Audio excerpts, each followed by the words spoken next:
There is a quiet moment, just before a boy becomes a soldier, when the whole world seems to hold its breath. It happens on the platform of a dusty train station, as the heavy iron wheels begin to turn, pulling away from everything familiar. It is a moment lived in the space between the front porch of a childhood home and the vast, unknown horizon. Across the country, in the fading light of a late summer evening, thousands of young men sat by train windows, watching the landscapes of their youth slip quietly away. They came from the rolling, golden wheat fields of the heartland, from the crowded, noisy avenues of the cities, from quiet mountain towns where the stars touch the pines, and from the salty breezes of the coastal shores. There were farmhands and mechanics, students and clerks, carrying cardboard suitcases and hearts heavy with a mixture of quiet fear and unspoken hope. The rhythmic, soothing clatter of the train tracks sang a lullaby of distance. Inside the cars, the air was thick with the scent of wool coats, tobacco smoke, and the nervous, quiet energy of youth. Some stared out into the darkness, watching the silhouettes of telegraph poles flicker past like the ticking hands of a clock. Others leaned their heads against the cool glass, closing their eyes, committing to memory the scent of their mother's kitchen, the soft smile of a sweetheart left behind, the familiar creak of the floorboards in their childhood bedrooms.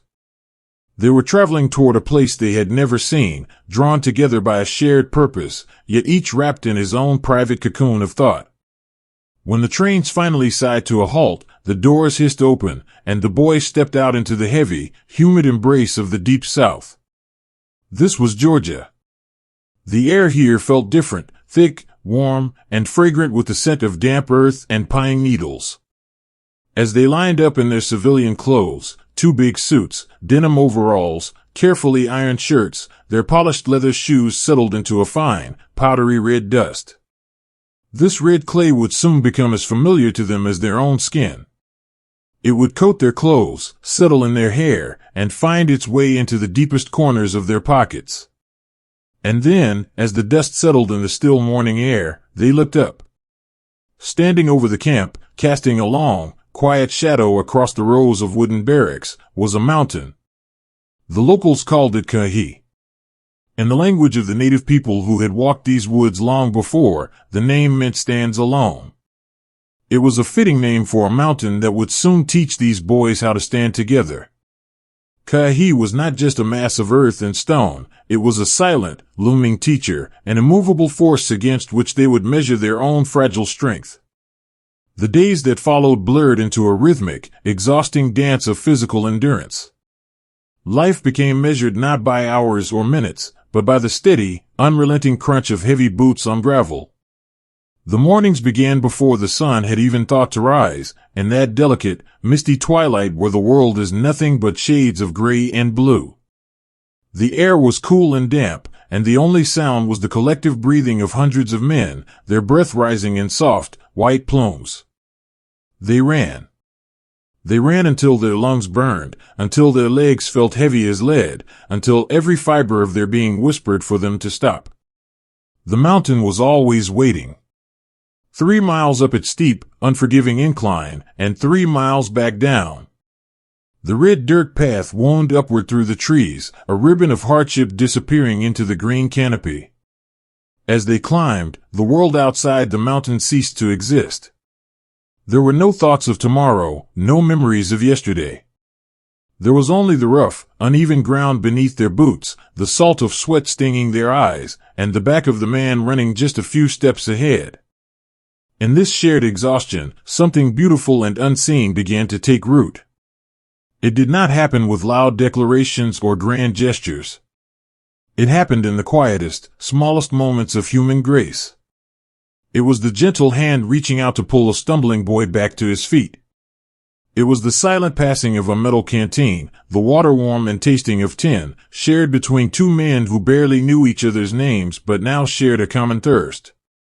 It was the encouraging whisper, breathless and strained, telling the man beside him to just take one more step, and then another. They were being broken down, stripped of the boys they used to be, like layers of old paint gently sanded away to reveal the strong, raw wood beneath. The aching muscles, the blistered heels, the sheer, blinding fatigue, these were the fires of the forge. And the mountain was the anvil. When evening finally fell, bringing with it a soft, purple twilight and a cooling breeze, a profound stillness settled over the wooden barracks. Inside, the dim, golden glow of bare light bulbs pushed back the shadows. The room smelled of floor wax, canvas webbing, and the lingering scent of exhausted bodies. Men lay on their narrow cots, the springs creaking gently as they shifted their tired bones. This was the sanctuary of the night, the brief, precious hours where the uniform could be mentally unbuttoned, and the heart allowed to speak. In the quiet corners, by the weak light of a smuggled flashlight or the moon filtering through the window panes, letters were written. The scratch of pen on paper was a comforting, rhythmic sound, blending with the soft chorus of steady breathing and occasional murmurs of sleep. They wrote to their mothers, their fathers, their wives, and their girls. They carefully folded their words, softening the edges of their reality to protect the ones they loved. The food is fine, they would write, a gentle untruth to ease a mother's worry. The weather is warm, and I am making good friends. Please do not worry about me. I am well. They poured their love into these fragile envelopes, sealing them with a quiet prayer. In those letters, hidden beneath the mundane details of camp life, was a profound, aching homesickness, a delicate vulnerability that they kept carefully hidden from the daylight. As the night deepened, the lights flicked off, plunging the barracks into darkness. In the silence, you could almost hear the thoughts of the men settling like dust. They lay there, staring up at the wooden rafters, alone with their private fears. They wondered if they were brave enough. They wondered if they would be strong enough when the time finally came. They wondered if they would ever see the familiar streets of their hometowns again. But as a boy shifted in the dark, wrestling with his quiet anxieties, he would hear the steady, rhythmic breathing of the man in the bunk above him. He would hear the soft sigh of the boy in the bed across the aisle.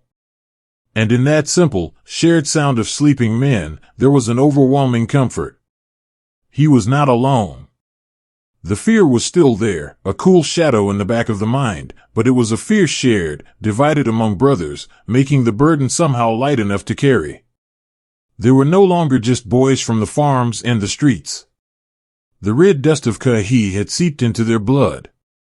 They were becoming a family, bound not by name or bloodline, but by the shared religion of endurance. They had suffered together, bled together, and carried each other through the dust. The man on the left and the man on the right had become more important than the man in the mirror. Outside, the mountain stood silent under a canopy of silver stars. The wind whispered through the pines, a gentle, sweeping sound that seemed to carry a promise. The trials of the dirt and the hill had forged a chain of invisible steel between them.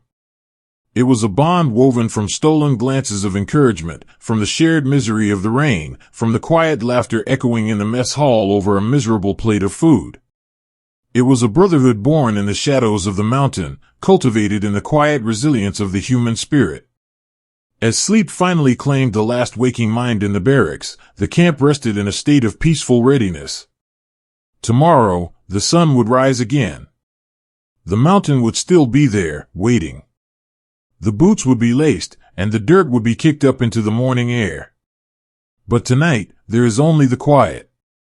The gentle rise and fall of chests, the soft rustle of canvas blankets, and the deep, soothing embrace of rest. They sleep beneath the shadow of Currahee, strong, together, and ready for whatever the dawn may bring.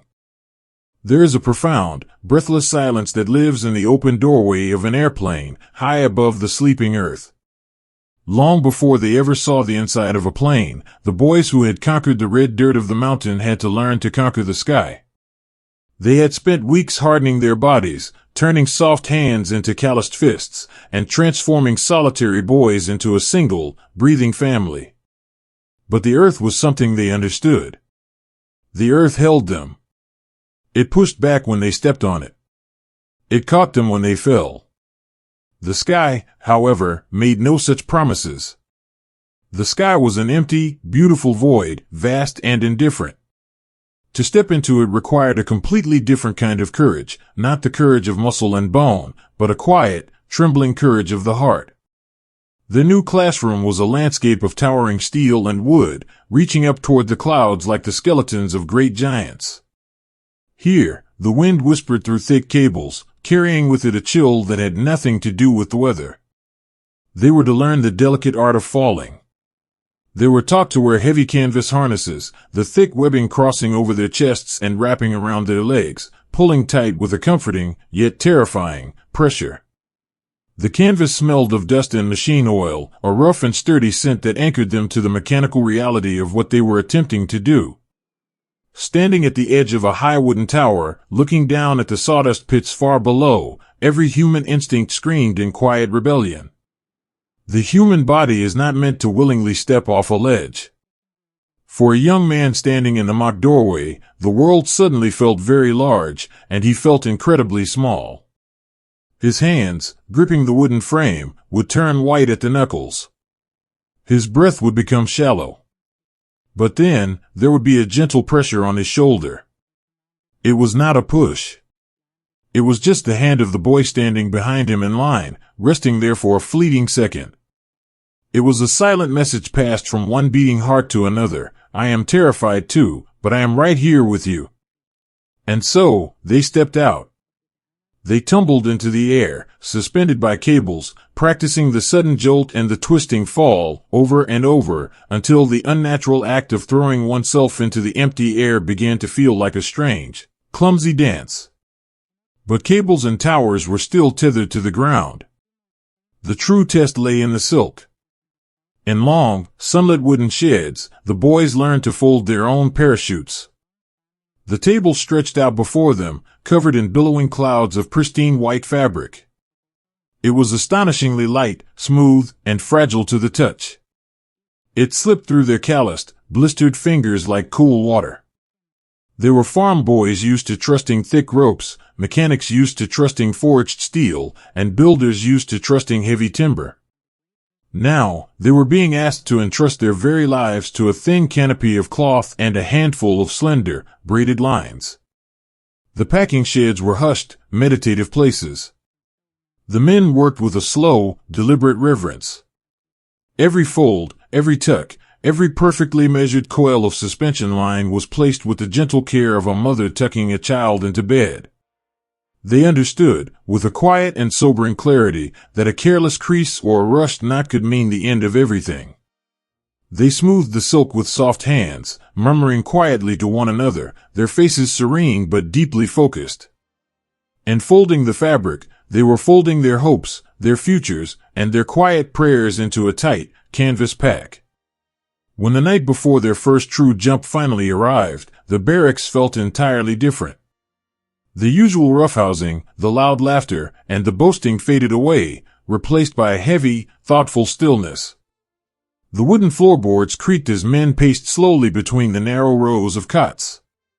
The glow of the bare bulbs cast long, soft shadows against the walls.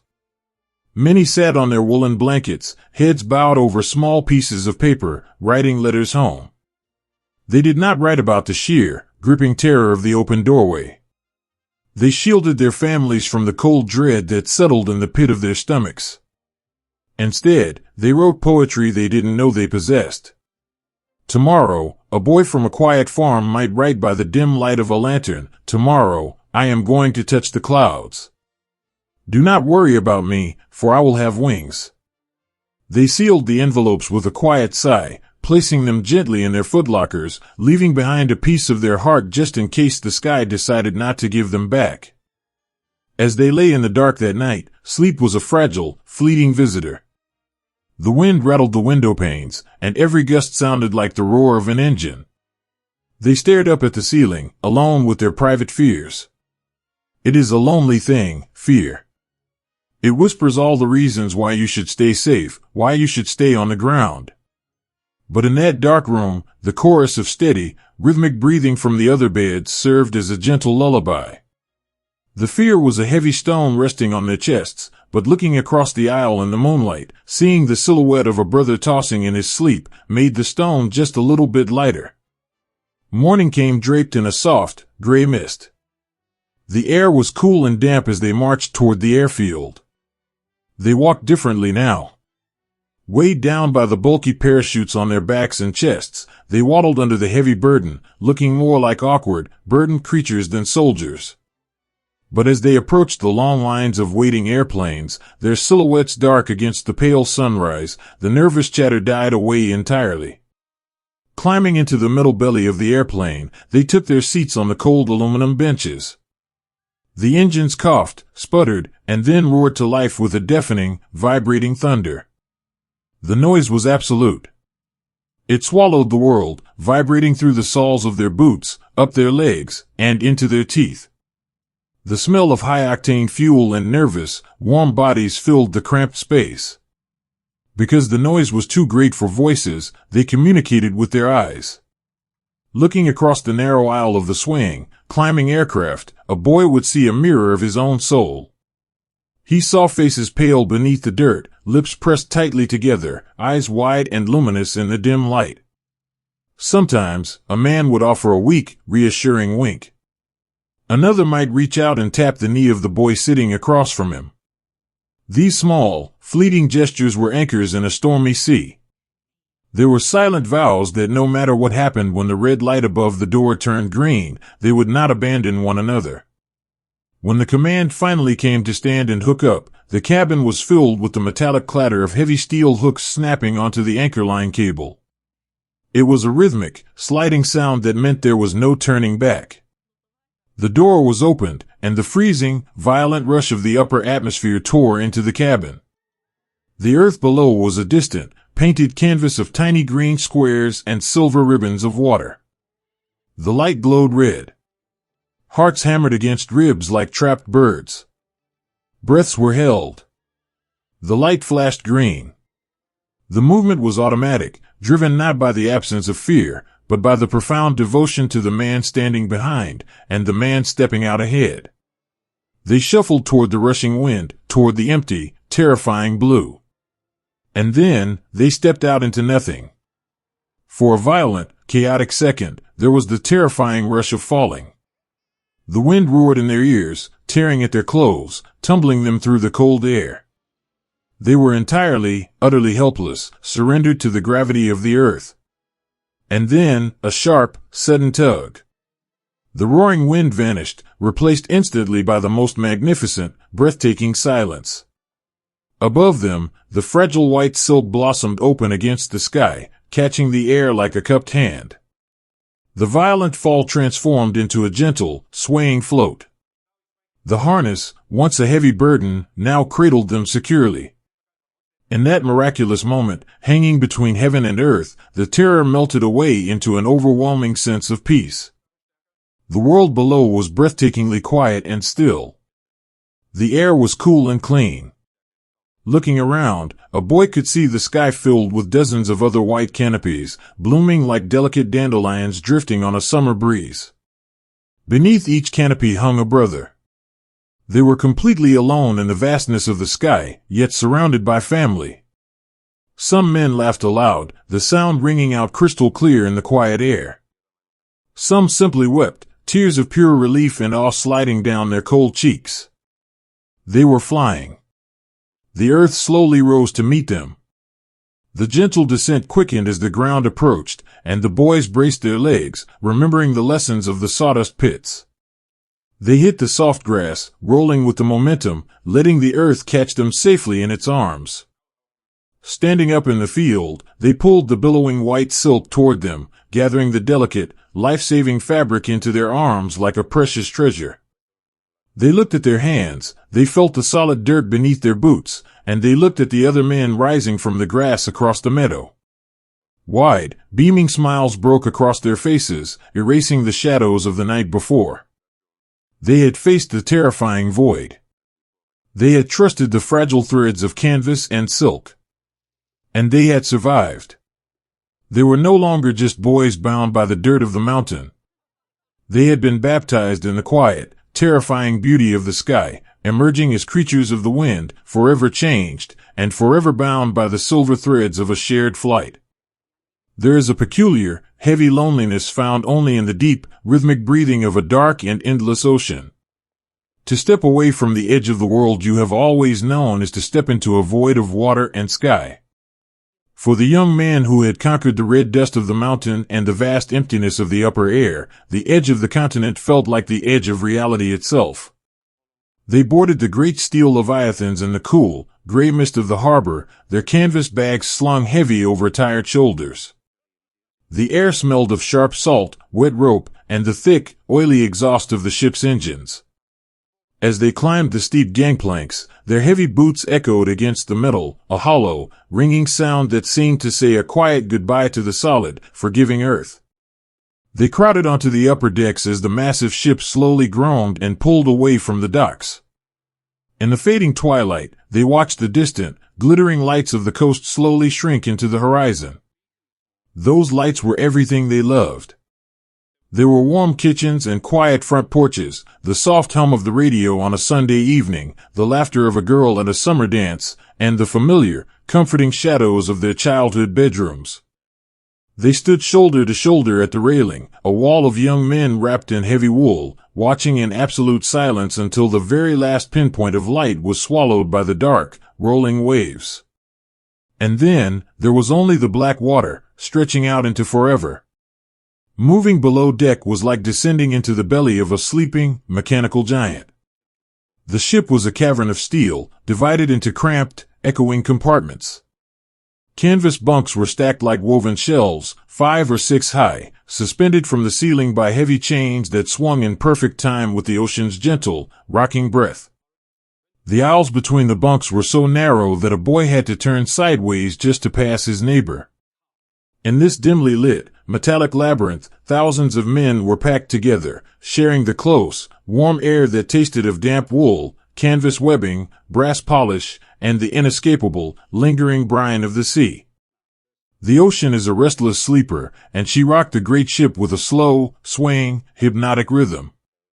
Up and down, side to side, the steel hull creaked and groaned, singing a soothing, continuous lullaby of stressed metal and rushing water. Deep below them, beneath the floors and the bulkheads, the massive engines hummed with a low, steady vibration that seeped into the soles of their boots and settled in their bones. It was a constant, thrumming reminder that they were moving further and further away from the only lives they had ever known. For many of these boys, who hailed from dry, golden plains or quiet, landlocked valleys where the wind whispered through tall grass, the ocean was an entirely foreign entity. And the ocean was not always kind. As the ship met the deep, rolling swells of the open Atlantic, a heavy, disorienting sickness swept through the lower decks. It was a miserable, exhausting ache that emptied the stomach, drained the color from their cheeks, and clouded the mind with a thick, dizzying fog.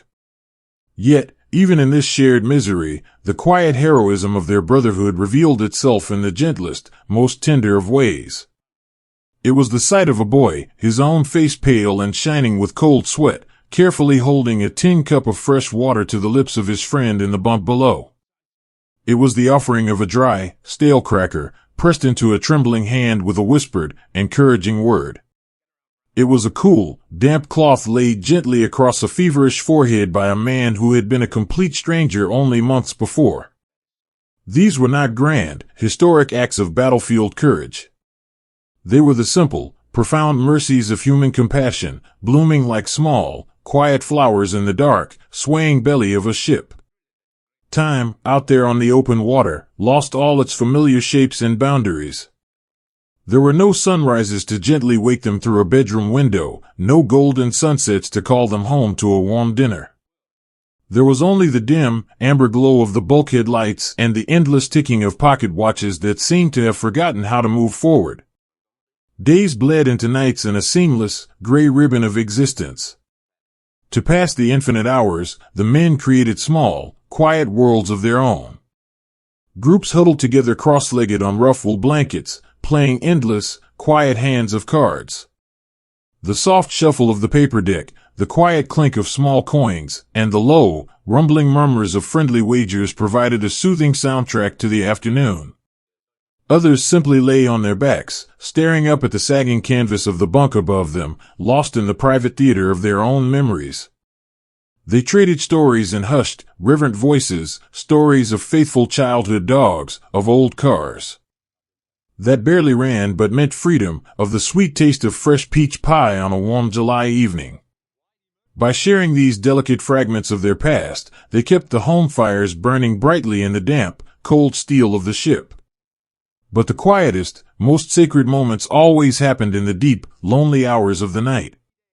When the card games finally ceased and the ship settled into a symphony of slow breathing and rhythmic creaks, the letter writers would emerge. Beneath the weak, yellow halo of a single lantern, a boy would carefully unfold a piece of thin, delicate paper. He would uncap his fountain pen, the metal nib hovering over the blank page, suspended in deep thought. What do you say when you are suspended between the innocent life you knew and the dark storm you are sailing toward? They did not write of the towering, black waves or the claustrophobic dread of the cramped lower decks. They shielded the ones they loved from the heavy burden of their own uncertainty. Instead, they wrote words of profound, gentle comfort. The sea is calm, they would write, even as the ship pitched wildly beneath them. I am eating well, the weather is fine, and the men here are good to me. They wrote about the vastness of the water, describing it to their mothers as a beautiful wonder rather than a terrifying void. They poured all their unspoken longing into careful, looping cursive. Every stroke of the pen was a tether, a delicate thread of ink and emotion cast out across thousands of miles of cold, dark water, tying their beating hearts to a wooden mailbox on a quiet, tree-lined street. They told their mothers not to worry, wrapping their love in reassurances. They told their fathers they were holding their heads high. And they told their sweethearts that they carried their folded photographs in their chest pockets, right over their hearts, keeping them safe and warm from the damp salt air. As they licked the envelopes and sealed them shut, they closed their eyes, sending a silent, fervent wish out into the dark expanse. Sometimes, the cramped, suffocating air of the lower decks became too much for a wandering mind to bear. A boy would climb the steep, echoing metal stairs, turning the heavy latches of the watertight door to step out onto the open deck. The sudden, breathtaking blast of the cold Atlantic wind was a shock to the system, clearing the heavy lungs and waking the tired spirit.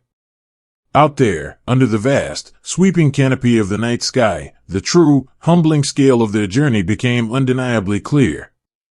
The ocean stretched out in every direction, an endless, breathing expanse of shifting, silver-tipped shadows dancing under the pale, quiet light of the moon. The ship, so massive and imposing when it sat in the harbor, was nothing but a tiny, fragile speck of steel moving across a magnificent, indifferent universe of water.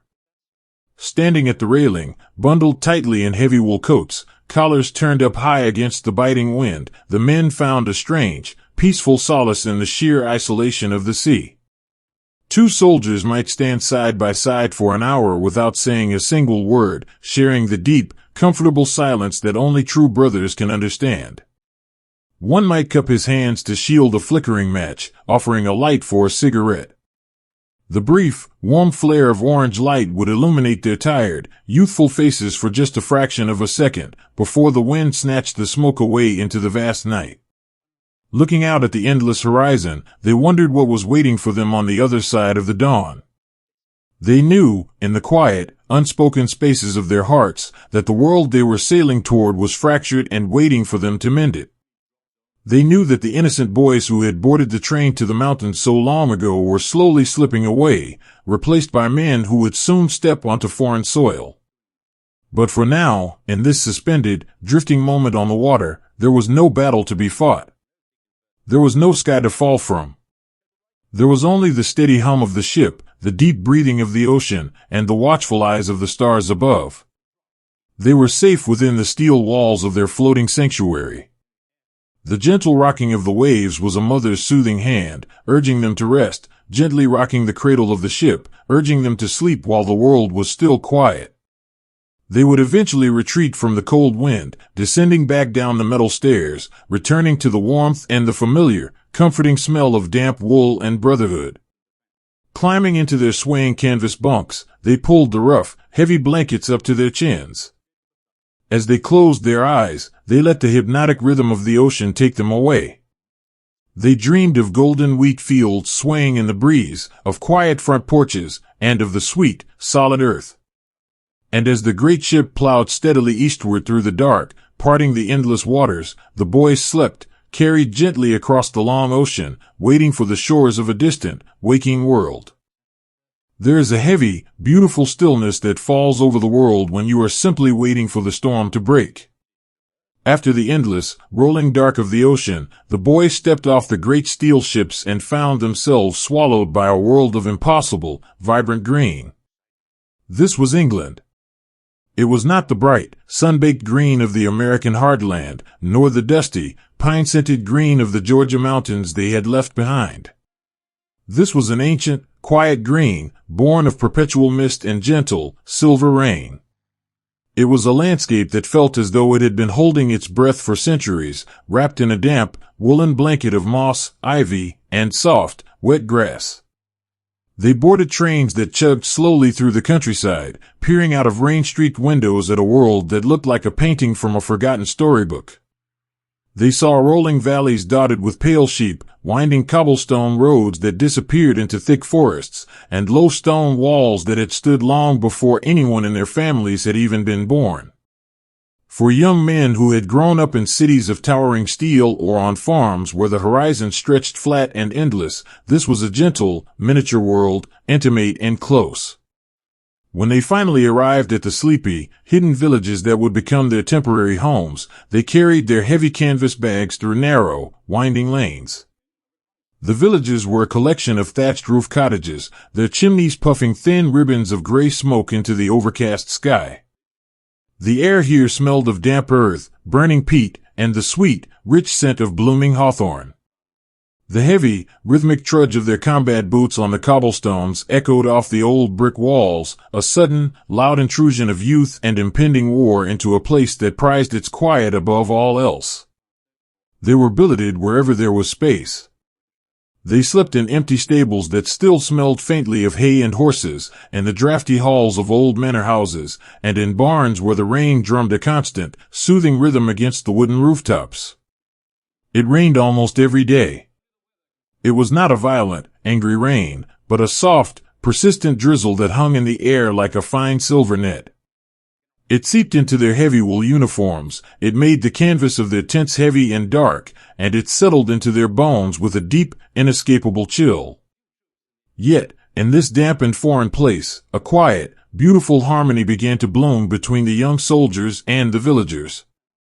The people of these towns had been living in the shadow of war for years. They knew the sorrow of empty chairs at the dinner table and the sharp terror of sirens in the night. And then, suddenly, their quiet streets were flooded with these loud, energetic, impossibly young boys from across the ocean. Boys who walked with a loose, easy stride, who laughed too loudly, and who carried their hearts on their sleeves. The intersection of these two worlds created countless, fragile moments of everyday grace. It began with the children. The local boys and girls, their clothes worn thin by years of rationing, would line the cobblestone streets, their eyes wide with shy curiosity. The American soldiers, many of whom were missing their own little brothers and sisters back home, would drop to one knee in the damp grass. With a gentle smile, they would reach into their deep pockets and pull out treasures beyond imagination, sticks of sweet chewing gum, foil-wrapped chocolate bars, and hard fruit candies saved from their rations. The quiet, hesitant exchange of a chocolate bar for a beaming, gap-toothed smile was a small, profound victory of light against the looming shadow of the war. And then there were the women of the village, the mothers and grandmothers who saw their own absent sons in the faces of these young paratroopers. A soldier, shivering in the damp evening air, might find himself invited into the warm, firelit kitchen of a small cottage. He would sit at a worn wooden table, his hands wrapped around a delicate porcelain teacup, the hot, bitter tea warming him from the inside out. In these quiet kitchens, the war felt millions of miles away. A village woman might silently take a soldier's torn jacket, her needle flashing silver in the firelight as she mended a frayed collar, her hands moving with the universal, tender care of a mother. They would talk in hushed voices about simple things, the weather, the gardens, the recipes they missed from home. For an hour or two, the soldier was not a weapon waiting to be unleashed. He was just a boy, sitting by a hearth, safe and cared for. As the weeks slowly turned into months, the villages became a strange, surreal backdrop for their deadly preparations. The contrast was breathtaking. In the misty mornings, you could hear the sharp, mechanical click and clatter of metal as men cleaned their rifles and assembled their machine guns, the harsh sounds echoing over meadows where gentle flocks of sheep grazed peacefully in the dew. They ran their punishing miles through ancient, whispering woods, their boots churning up leaves that had fallen from trees older than the nation they were fighting for. They practiced their maneuvers, ghosts in green wool, moving silently behind hedgerows that had divided the farmland since the days of kings and knights. But when the day's work was done, and the early twilight draped the valleys in deep, violet shadows, they found their sanctuaries.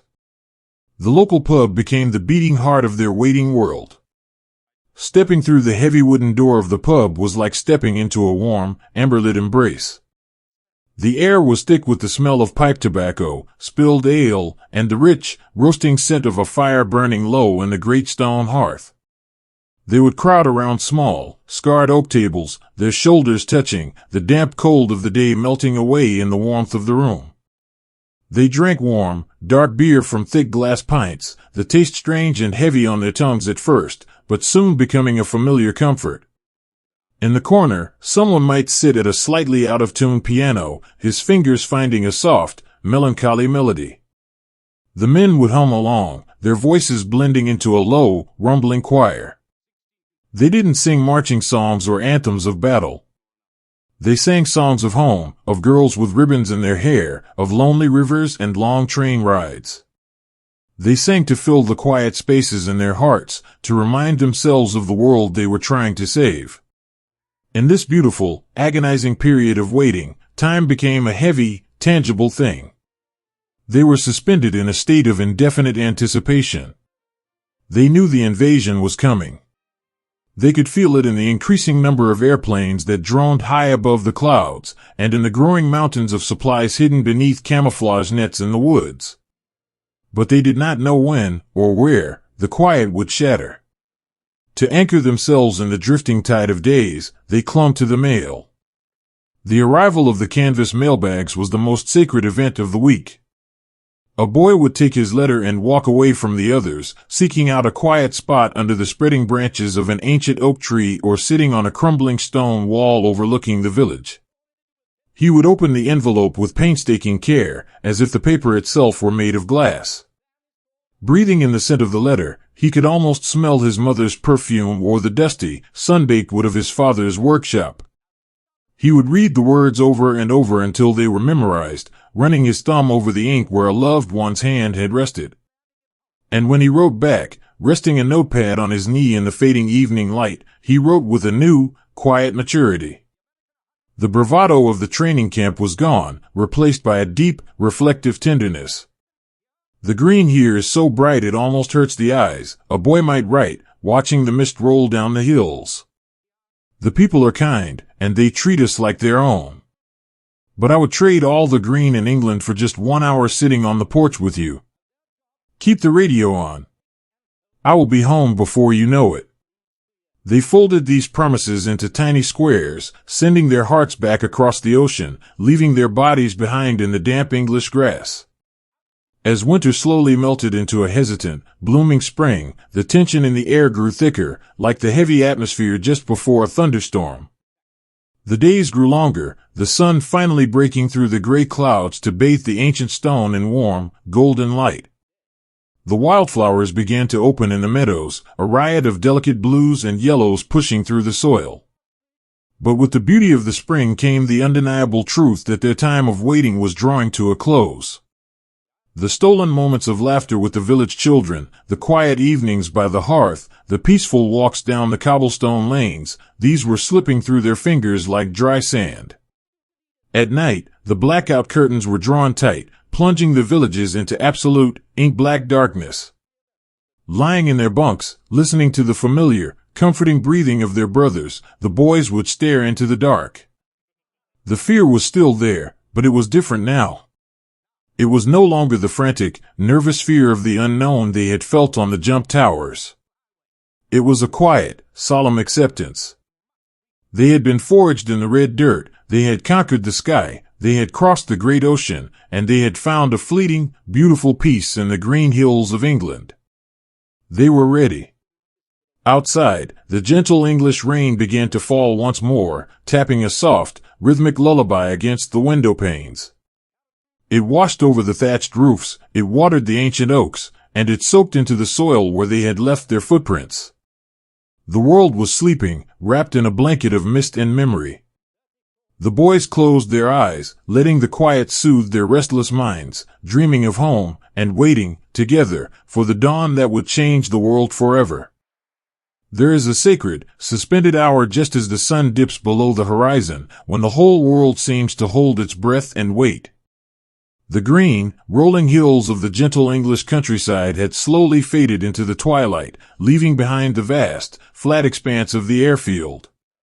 Here, the soft fragrance of damp grass and blooming hawthorn surrendered to the heavier, mechanical scents of canvas, high-octane fuel, and warm oil. Spread out across the darkening tarmac, sitting in long, quiet rows, were the great metal transport planes. Their wide wings cast deep, protective shadows against the fading light of the evening, looking like giant, sleeping birds gathering their flock before a long, dark migration. Beneath these sweeping wings, the boys sat in the cool grass and on the cold concrete. The endless months of running up the mountain, the terrifying leaps from the wooden towers, the long, swaying journey across the ocean, and the quiet, rainy days waiting in the village, it had all funneled down to this single, quiet evening. The waiting was over. The horizon they had been looking toward for so long was no longer a distant, imaginary line. It was here, hiding just behind the setting sun. They were weighed down, transformed from the light, agile runners of their training days into heavy, burdened men. Their deep pockets were stuffed with field dressings, extra rations, and coils of rope.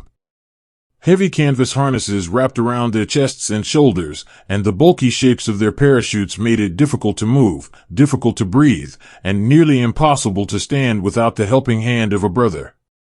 But the heaviest things they carried could not be weighed on a scale. Tucked deep inside their jackets, resting gently against their beating hearts, were the small, fragile anchors to the world they were leaving behind. A silver dime rubbed smooth by a worried thumb. A small, black and white photograph of a girl standing by a shimmering lake, her smile frozen in a summer that felt a lifetime away. A tiny, worn Bible. A letter from a father, folded and refolded so many times the creases had grown soft as cloth. These paper-thin talismans were the true weight of the evening, grounding them, keeping their spirits tethered to the quiet front porches and golden wheat fields of home. As the purple dust began to settle over the airfield, a new, solemn ritual began. Small fires flared briefly in the shadows as men held matches to the ends of wine corks. They watched the flames dance for a moment, licking the bark, before blowing them out, leaving the corks smoldering and black.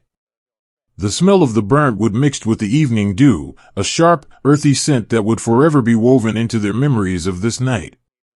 With quiet, deliberate movements, they began to rub the charred cork against their skin. The soot crumbled, leaving thick, dark streaks across their foreheads, down their cheeks, and over the bridges of their noses. They passed the blackened corks back and forth in the dim light, their hands moving with the slow, reverent grace of a congregation passing a sacred cup. This simple act of smudging charcoal onto their skin was a profound transformation. As the black soot covered their faces, it erased the boyish freckles, the pale farm-tanned skin, and the youthful innocence they had brought with them across the ocean. They were disappearing into the shadows, becoming a part of the night itself. Yet, as the charcoal darkened their faces, something beautiful and heartbreaking happened. Their eyes became impossibly bright. Looking around at the circle of men sitting under the wing, a boy would see only the brilliant, luminous whites of his brother's eyes shining out from the dark. In those eyes, stripped of all bravado and pretense, lay the absolute, vulnerable truth of the moment. They were frightened. They were lonely. But more than anything else, they were overflowing with a fierce, unspoken love for the men sitting beside them.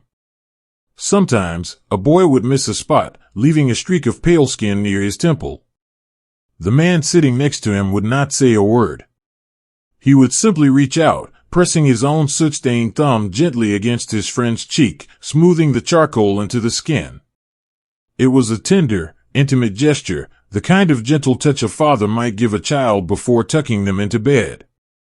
In a world of cold metal and impending violence, this small, silent smudge of charcoal was a breathtaking declaration of care. It meant, I see you. I am with you. You are not walking into the dark alone. They sat shoulder to shoulder beneath the wings, the cold seeping through their wool trousers, and they waited. There was no grand music playing, no sweeping speeches delivered from the hood of a jeep. True courage, they were learning, does not roar. True courage is a quiet, trembling thing. It is the simple act of choosing to stay seated on the tarmac when every instinct in your body is begging you to run back to the safety of the green hills. A single cigarette was lit, the small orange cherry glowing fiercely in the gloom.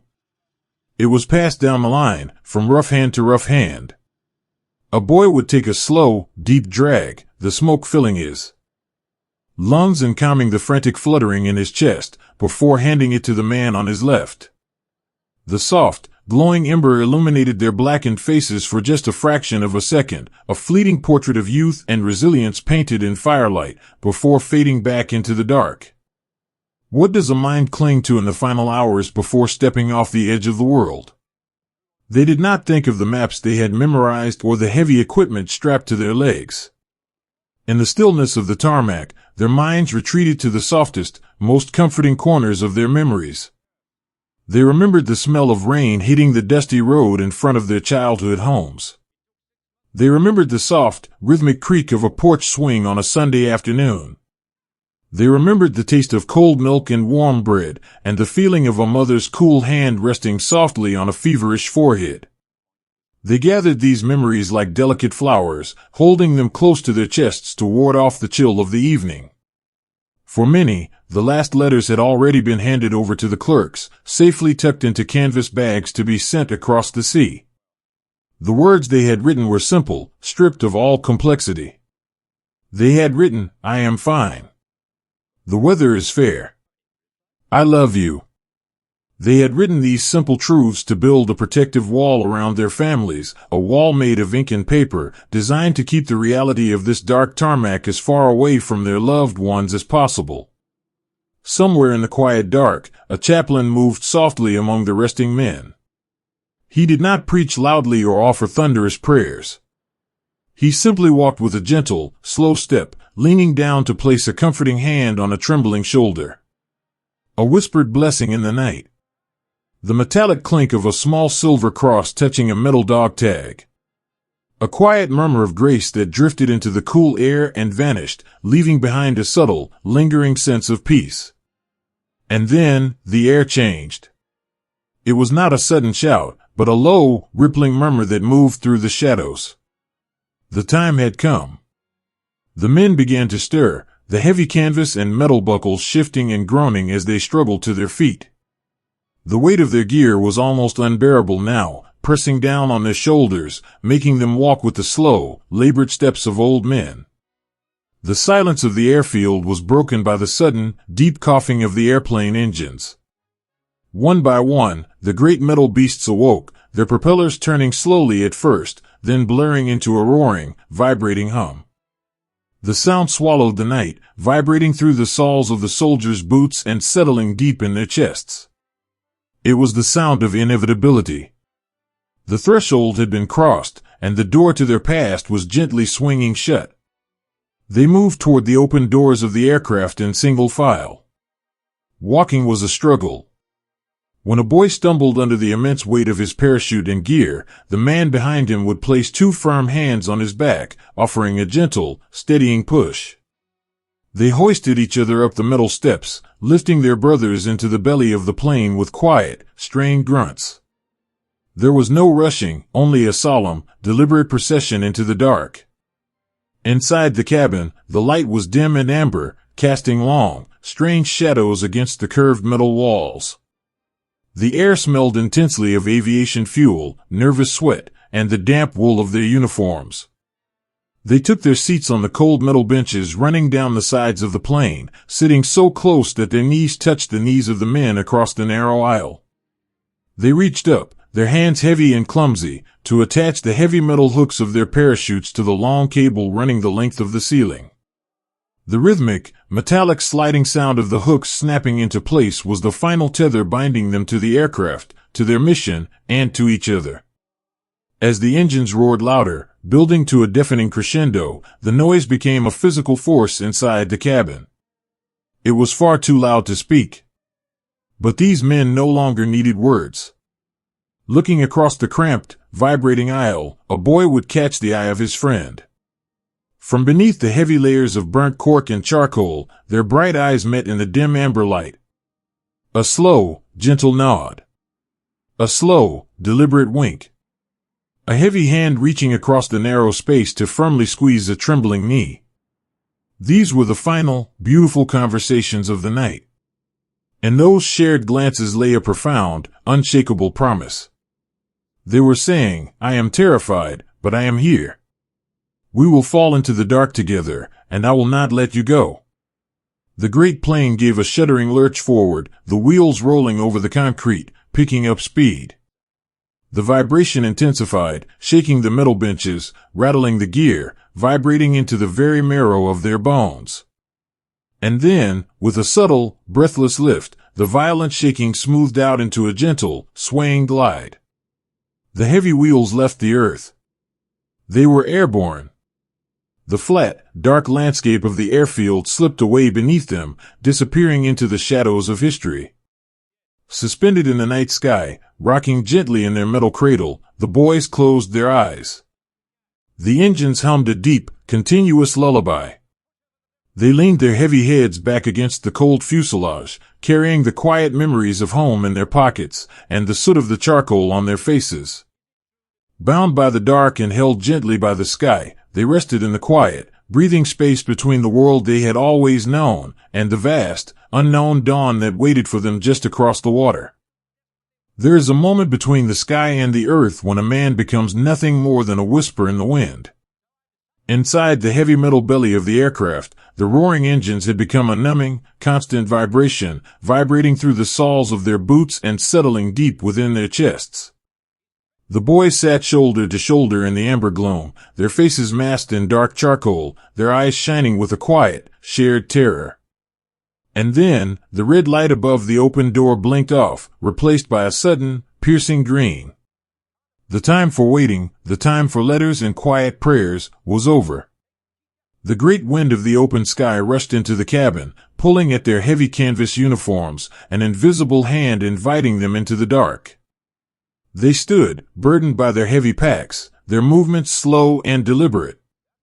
They shuffled forward, hands resting gently on the shoulders of the men in front of them, an unbroken chain of brotherhood moving toward the edge of the world. One by one, they stepped out into the freezing rush of the night air.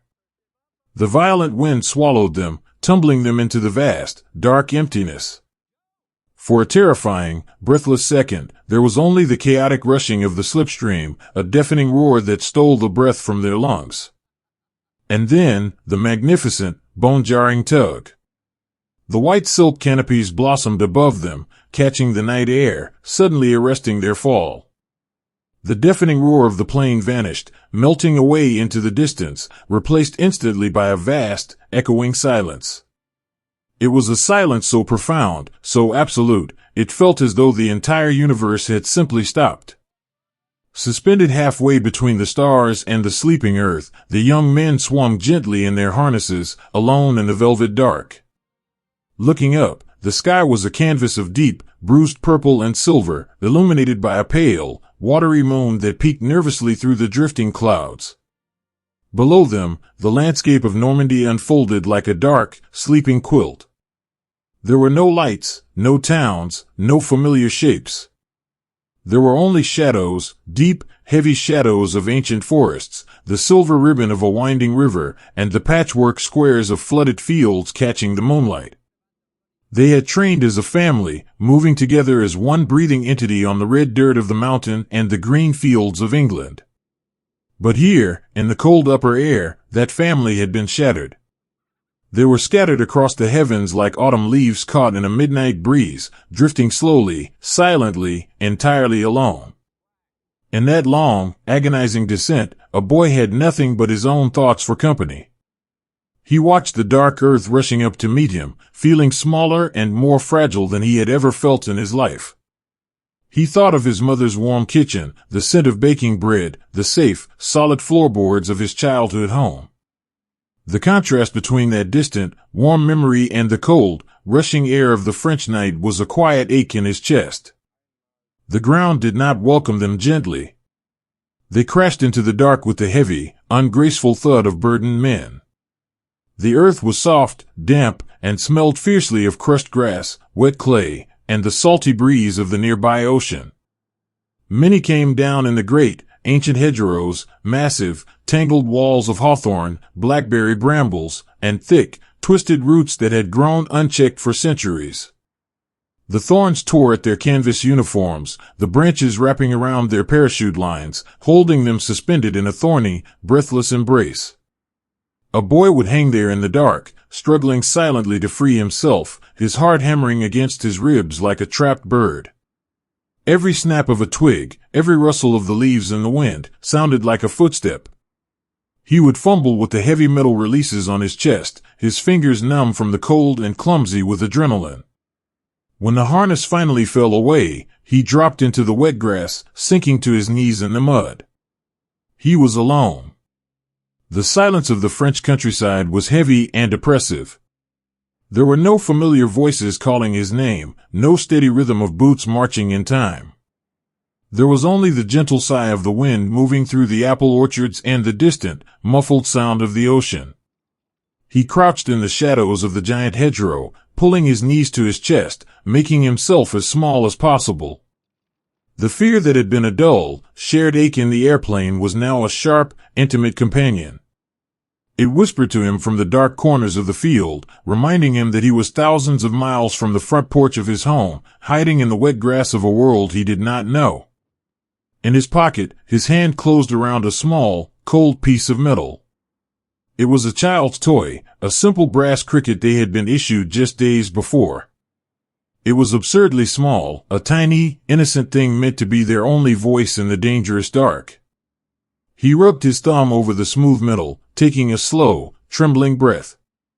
The air here was so peaceful, smelling of damp earth and sweet apple blossoms, it felt wrong to carry a weapon through it. He wanted nothing more than to close his eyes, sink into the soft earth, and wait for the sun to rise and chase the shadows away. But the bond of the mountain was stronger than the fear of the dark.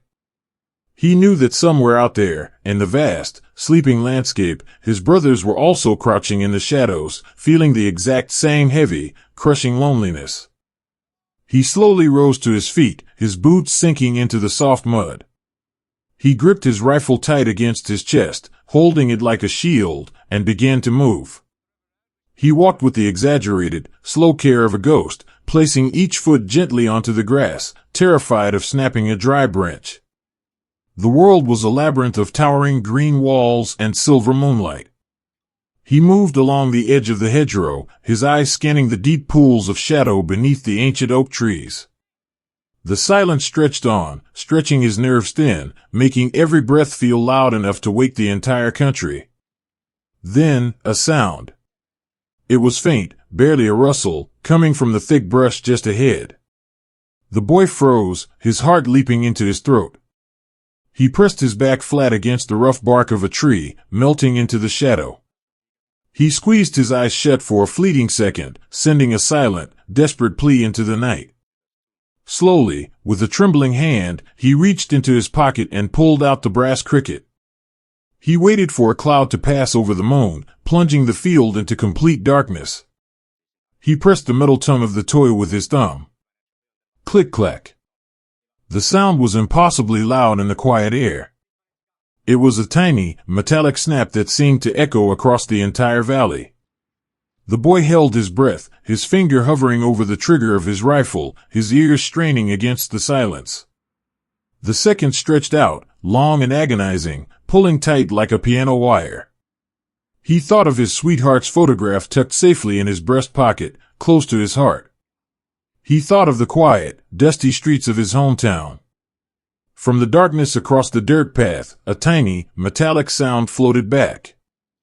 Click-clack. Click-clack. The breath left his lungs in a long, shuddering sigh. The sheer, physical relief washed over him like a wave of warm water, dissolving the icy knot of terror in his stomach. He stepped hesitantly out from the shadow of the tree, the moonlight catching his charcoal-smudged face. From the opposite hedgerow, another shadow detached itself from the bushes. It was a slow, cautious movement.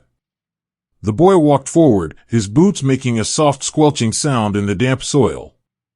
As they drew closer, the pale light of the moon revealed the familiar shape of the canvas uniform, the heavy knitting of the helmet, and finally, the dark, soot-stained face of a brother.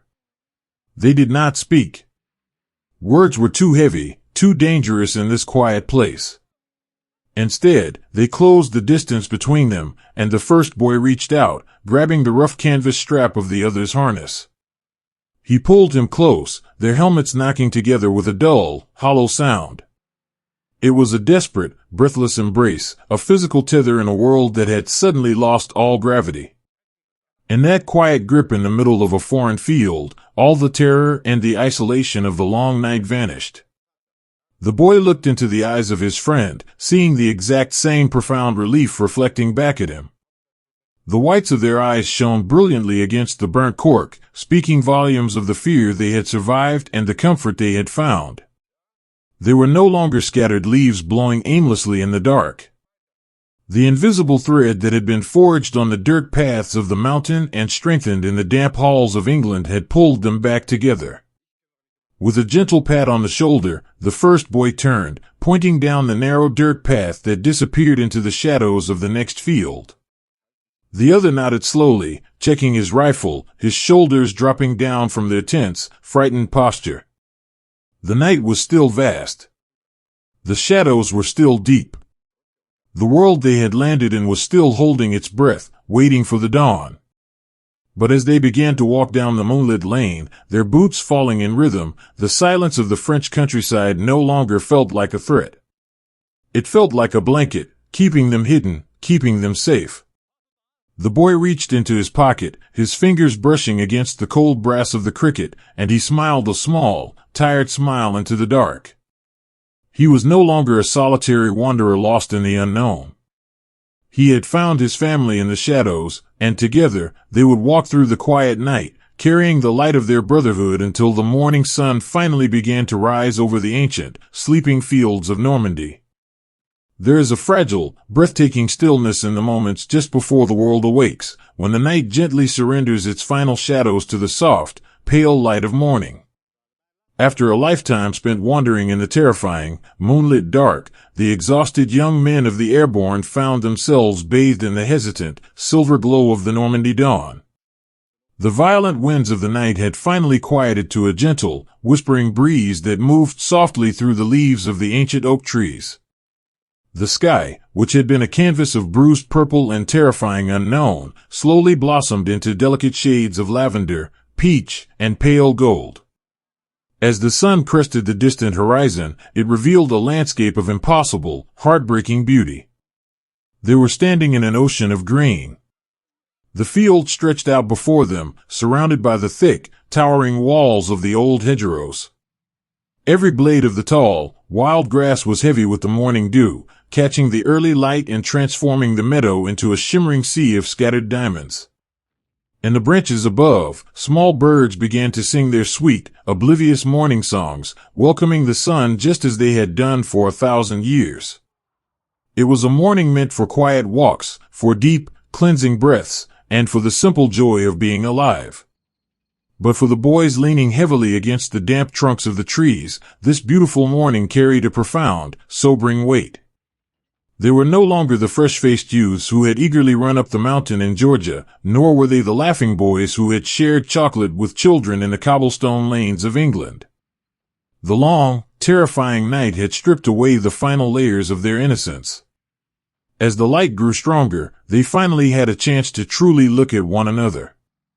The burnt cork and charcoal they had so carefully applied on the airfield the night before was now smeared by sweat, rain, and the muddy earth of France.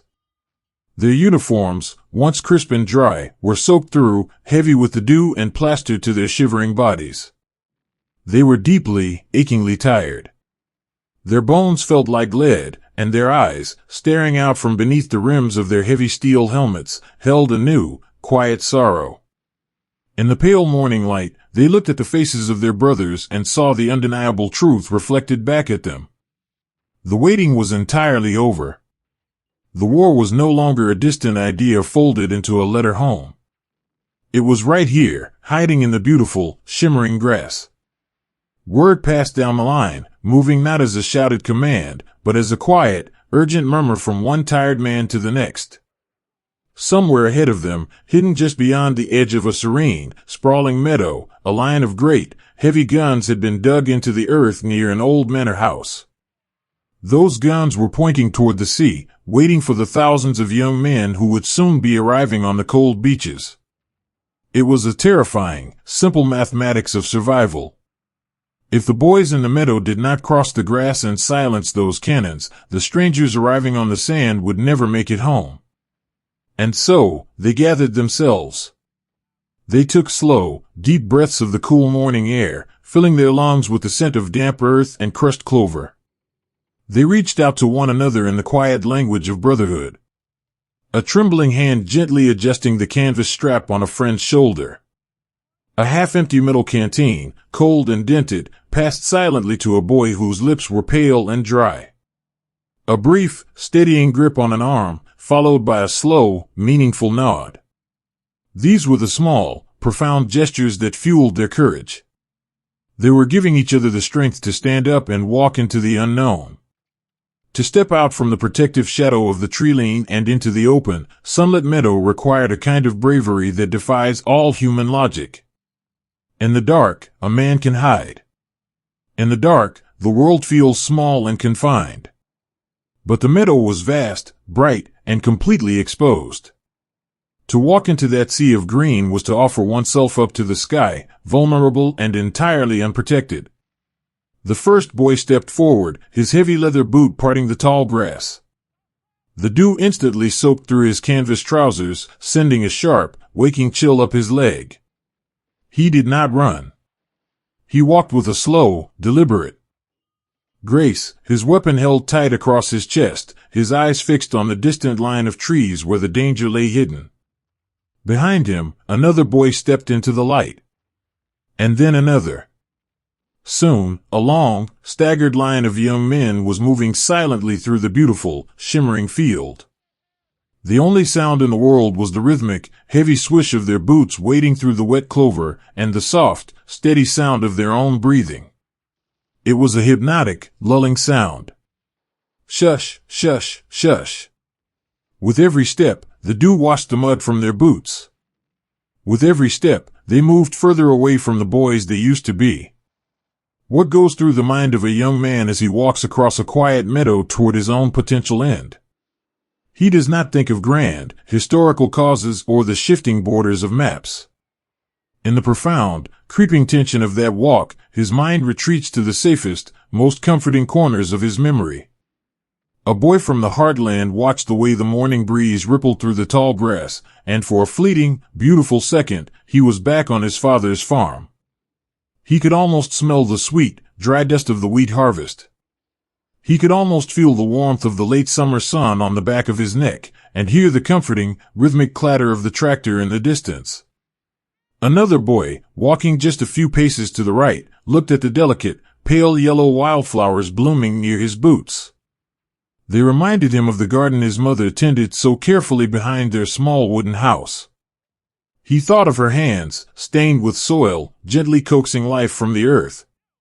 He thought of the letter he had sent her from the ship, the one where he promised he would be careful, the one where he promised he would come back. He held on to that promise tightly, pressing it against his heart like a physical shield to ward off the fear. The meadow seemed to stretch on forever, a surreal, suspended dream where time had slowed to an agonizing crawl. Every heartbeat felt like an hour. The muscles in their legs burned with the effort of pushing through the heavy, wet vegetation. The air was growing warmer as the sun climbed higher, baking the dampness from their wool coats, wrapping them in a humid, suffocating embrace. Yet, the colder the fear grew in their stomachs, the closer they drew to the opposite tree line. When the quiet of the morning was finally broken, it was not with a gentle rustle, but with the sudden, tearing crack of resistance. The invisible line had been crossed. The peaceful meadow was instantly transformed. Yet, even in the sudden chaos, there was no panic. The hours of running up the mountain in the dusty heat, the endless days of repetition in the cold English rain, it all took over. They moved not as individuals, but as a single, breathing organism. When one boy dropped to his knees in the grass, seeking the meager shelter of a small dip in the earth, the man beside him was already moving forward to cover him. They did not fight with hatred in their hearts. They fought with a desperate, overwhelming love for the men to their left and their right. When a young man rushed forward toward the deafening noise of the hidden cannons, he was not trying to be a hero in a storybook. He was simply trying to protect the boy behind him. He was trying to buy enough time, enough silence, so that his brothers could cross the meadow safely. He was offering his own fragile life as a shield for his friends. They crept through the tangled roots and the deep, muddy trenches hidden behind the manor house. They moved with a quiet, terrifying efficiency. They communicated with sharp, urgent hand signals and brief, breathless whispers.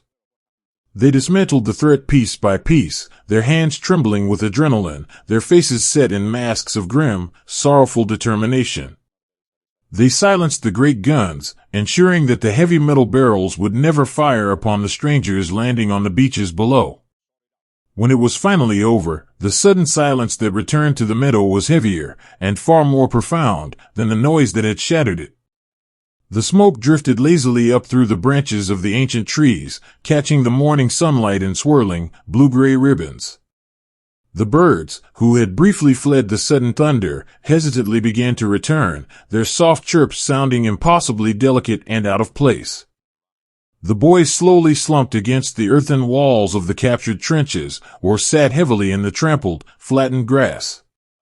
The incredible surge of adrenaline that had carried them across the field slowly drained away, leaving behind a cold, hollow exhaustion. They dropped their heavy helmets onto the soft dirt, running trembling, dirt-stained hands through their damp hair. They looked at their hands. They looked at the quiet, beautiful sky. And then, slowly, they looked at each other. There were fewer of them now. The circle of brotherhood that had been whole when the sun first crested the horizon had been quietly, permanently broken.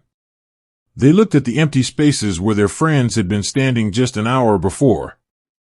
They remembered the shared laughter on the troop ship, the whispered fears in the dark barracks, the simple, shared warmth of a single cigarette. The grief did not come in loud, angry waves. It settled over them like a soft, heavy blanket, a quiet, aching sorrow that they would carry with them for the rest of their lives. A boy reached into his chest pocket, his fingers brushing against the folded letter from home. He did not take it out. He simply rested his hand there, over his heart, closing his eyes against the bright morning sun. In his mind, he was already writing the next letter. He would not tell them about the terrifying expanse of the meadow or the terrible noise in the trees. He would write, "The fields here are very green. The morning dew makes them shine like silver. I am safe.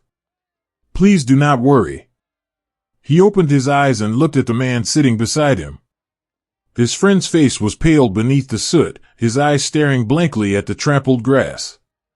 Slowly, the boy reached out, resting his dirty, calloused hand gently on his friend's shoulder.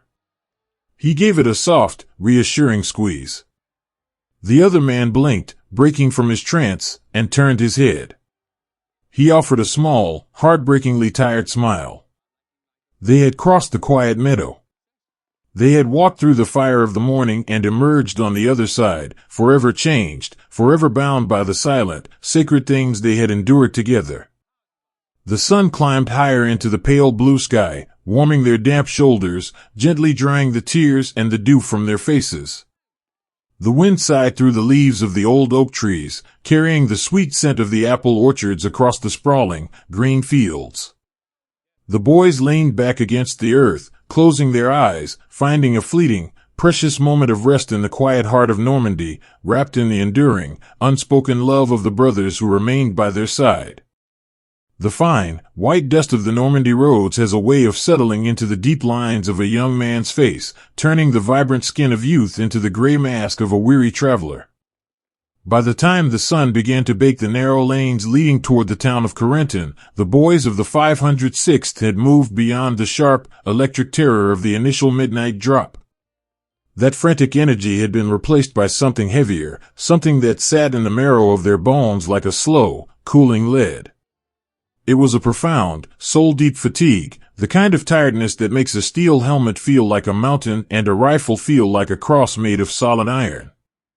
They moved through a world that had become a shimmering, hazy labyrinth of green walls and white powder, where the only reality was the rhythmic, aching shuffle of boots on gravel and the steady, humid weight of the summer air. The hedgerows of the French bocage were no longer just the beautiful, ancient boundaries they had admired from the sky. They had become a suffocating maze. These towering walls of earth and tangled hawthorn, some centuries old, hemmed the boys in, creating a narrow, private world of shadows and heat. The dust rose in soft, ghost-like plumes with every step, coating their woolen trousers, sticking to their sweaty necks, and settling on the letters tucked safely in their pockets. It was a fine, chalky veil that seemed to blur the edges of time itself. As they crept forward, a few feet at a time, the world outside these green corridors ceased to exist. There was no America, no England, no ocean. There was only the man in front of you, the man behind you, and the relentless, creeping inch toward a town they could not yet see. In this slow, agonizing advance, the human spirit began to drift. When the body is pushed to the very edge of its endurance, the mind seeks sanctuary in the smallest, most delicate things. A boy from Pennsylvania might find his gaze fixed on a single, red poppy swaying in the tall grass at the base of a hedgerow. To him, in that suspended moment, that flower was the most important thing in the universe, a splash of vibrant life amidst the gray dust of war. He would watch it dance in the breeze, and, for a heartbeat, he wasn't a soldier in a foreign land. He was back in his mother's garden, the smell of damp earth and blooming roses filling his head, the sound of a distant lawnmower a comforting song of home. These brief, internal escapes were the only rest they found. They walked in a waking dream, their senses heightened to the point of exhaustion. They listened to the drone of a bumblebee in the clover and wondered if it was the hum of a distant engine. They felt the sting of a nettle against a bare wrist and felt a momentary, sharp connection to the earth. Everything was filtered through the lens of a deep, quiet resilience. They didn't speak much. They didn't need to. The language of their brotherhood had become one of sighs, of shared canteens, and of the gentle, supportive hand placed on a pack to help a brother over a crumbling stone wall. But beneath the layer of white dust and the haze of fatigue, a new and terrible weight was settling into their hearts. It was the silent, echoing grief of the empty space. In the training camps, they had learned how to fall, how to fire, and how to survive. But no one could have taught them the specific, hollow ache of seeing a friend, the boy who shared his chocolate on the troopship, the one who told the best jokes in the rainy barracks, suddenly become a memory. It wasn't like the stories they had read. It was quiet. It was a sudden absence, a silence where a voice used to be. They would pass a discarded helmet in the ditch, or a crumpled parachute caught in the branches of a cider apple tree, and they would know. They wouldn't stop, because they couldn't. They would simply carry that absence with them. The grief didn't manifest in tears. There was no water left in the body for that. It manifested in the way they held their shoulders, or the way they looked at the sky. It was a private ceremony held in the secret chambers of the heart. Every boy who fell took a piece of the others with him, leaving behind a ghost that walked beside them in the dust, a silent companion on the long road to Corinton. There were moments of profound, fragile kindness that broke through the heaviness like a ray of light through a storm. A soldier might find a small, wooden stool left outside a farmhouse and, instead of taking it for himself, he would gesture for the man next to him, the one whose limp was growing worse, to sit for just a moment. They would share a single, bruised apple found in an orchard, passing it back and forth with a reverence usually reserved for a holy sacrament. These were the moments of everyday heroism that history often forgets, the heroism of not losing one's humanity when the world is crumbling into powder. As the sun began to hang low in the sky, casting long, purple shadows across the causeways, the town of Corinton finally began to reveal itself through the trees. It sat there in the marshes, a cluster of stone buildings and a church spire, looking peaceful and ancient in the evening light. But the road toward it was narrow and exposed. The marshes on either side were filled with dark, stagnant water, reflecting the bruised colors of the sunset. To cross those causeways, the boys had to find a new well of strength within their tired spirits. They were moving through the Purple Heart Lane, though they didn't call it that then. To them, it was simply the long, terrifying bridge back to the world. They moved in a low, creeping crouch, their hearts hammering against their ribs with a rhythm that felt like a distant drum. The air was thick with the scent of swamp water and old stone. The physical fatigue was a heavy blanket, trying to pull them down, urging them to just close their eyes and sleep in the tall reeds. But the bond they had forged on the mountain, the Currahee spirit, wouldn't let them fall. It was the invisible thread pulling them forward. It was the knowledge that if you stopped, the boy behind you would stop, and the whole chain of brotherhood would break. So they kept their eyes on the heels of the boots in front of them, watching the white dust puff and settle, in an endless, hypnotic cycle of movement. Late at night, when the advance finally paused in the outskirts of the town, they would collapse into the damp earth of a foxhole or the cold floor of a barn. The silence of the night was vast, broken only by the distant, rhythmic croak of frogs in the marshes. They would reach into their jackets and pull out those dusty letters, their fingers tracing the familiar handwriting by the light of a hidden match. I am writing this by a small fire, a boy might think, imagining the words he would send home tomorrow. The roads here are very dusty, and I am a little tired, but the people are kind. Tell the dog I miss him. Tell my mother I am eating my vegetables. They shielded their families from the gray mask of the hedgerows. They protected them from the image of the discarded helmet in the ditch. They kept the beauty of the home world alive by refusing to let the dust settle on their memories. In those dark, quiet hours, the grief for their fallen friends would rise up like a mist.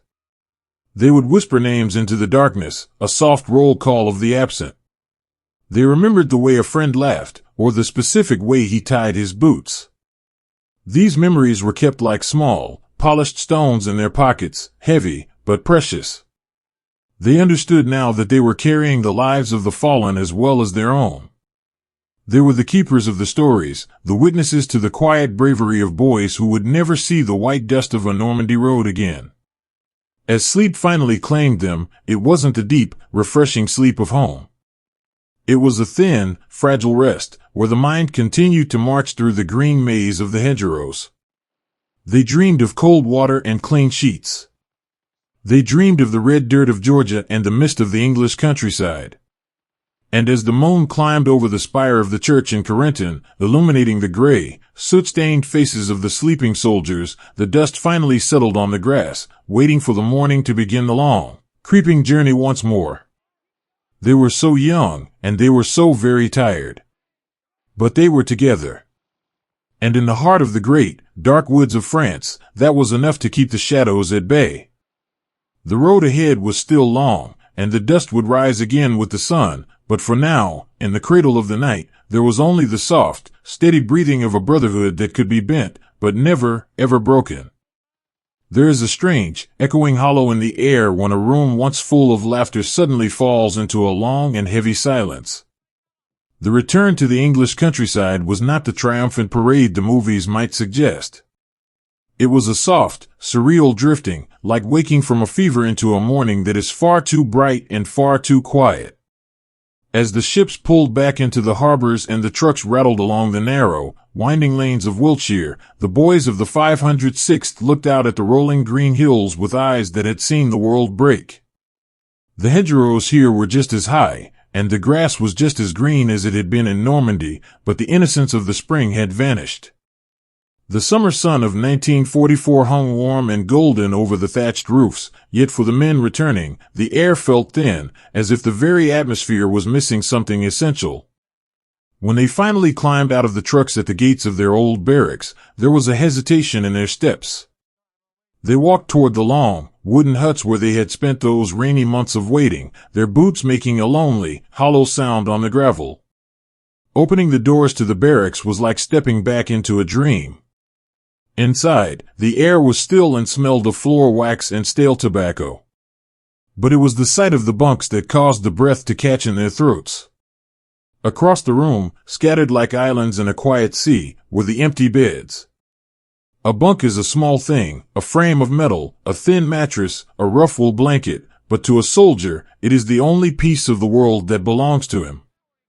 Now, dozens of these little islands stood perfectly still, their blankets tucked in tight, their pillows smooth. On the small wooden footlockers beside them sat the ghosts of a life interrupted. A half-finished book with a dog-eared page. A tin of boot polish. A fountain pen resting on a notepad. A small, framed photograph of a sister or a sweetheart, still smiling out into the room as if waiting for a footstep that would never come. The surviving men moved through the barracks like shadows. They did not speak. The silence was too sacred, too heavy to be broken by a human voice. A soldier would sit on the edge of his own bed, the springs creaking in the stillness, and find his gaze fixed on the empty bunk across from him.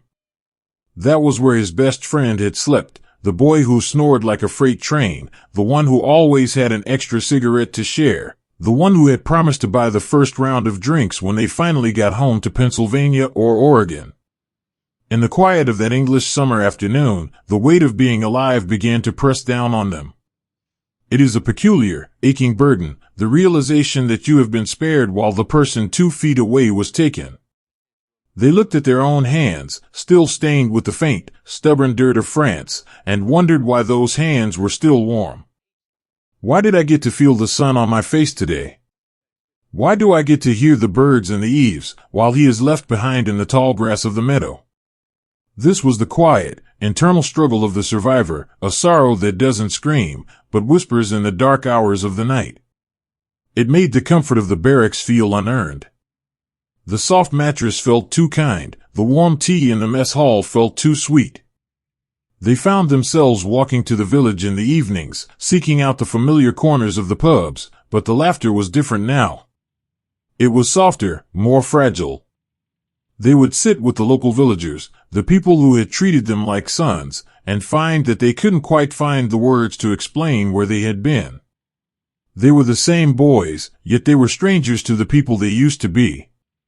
The resilience of the human spirit, however, is a slow and steady thing. It began to show itself in the small, tender acts of care that filled the following days.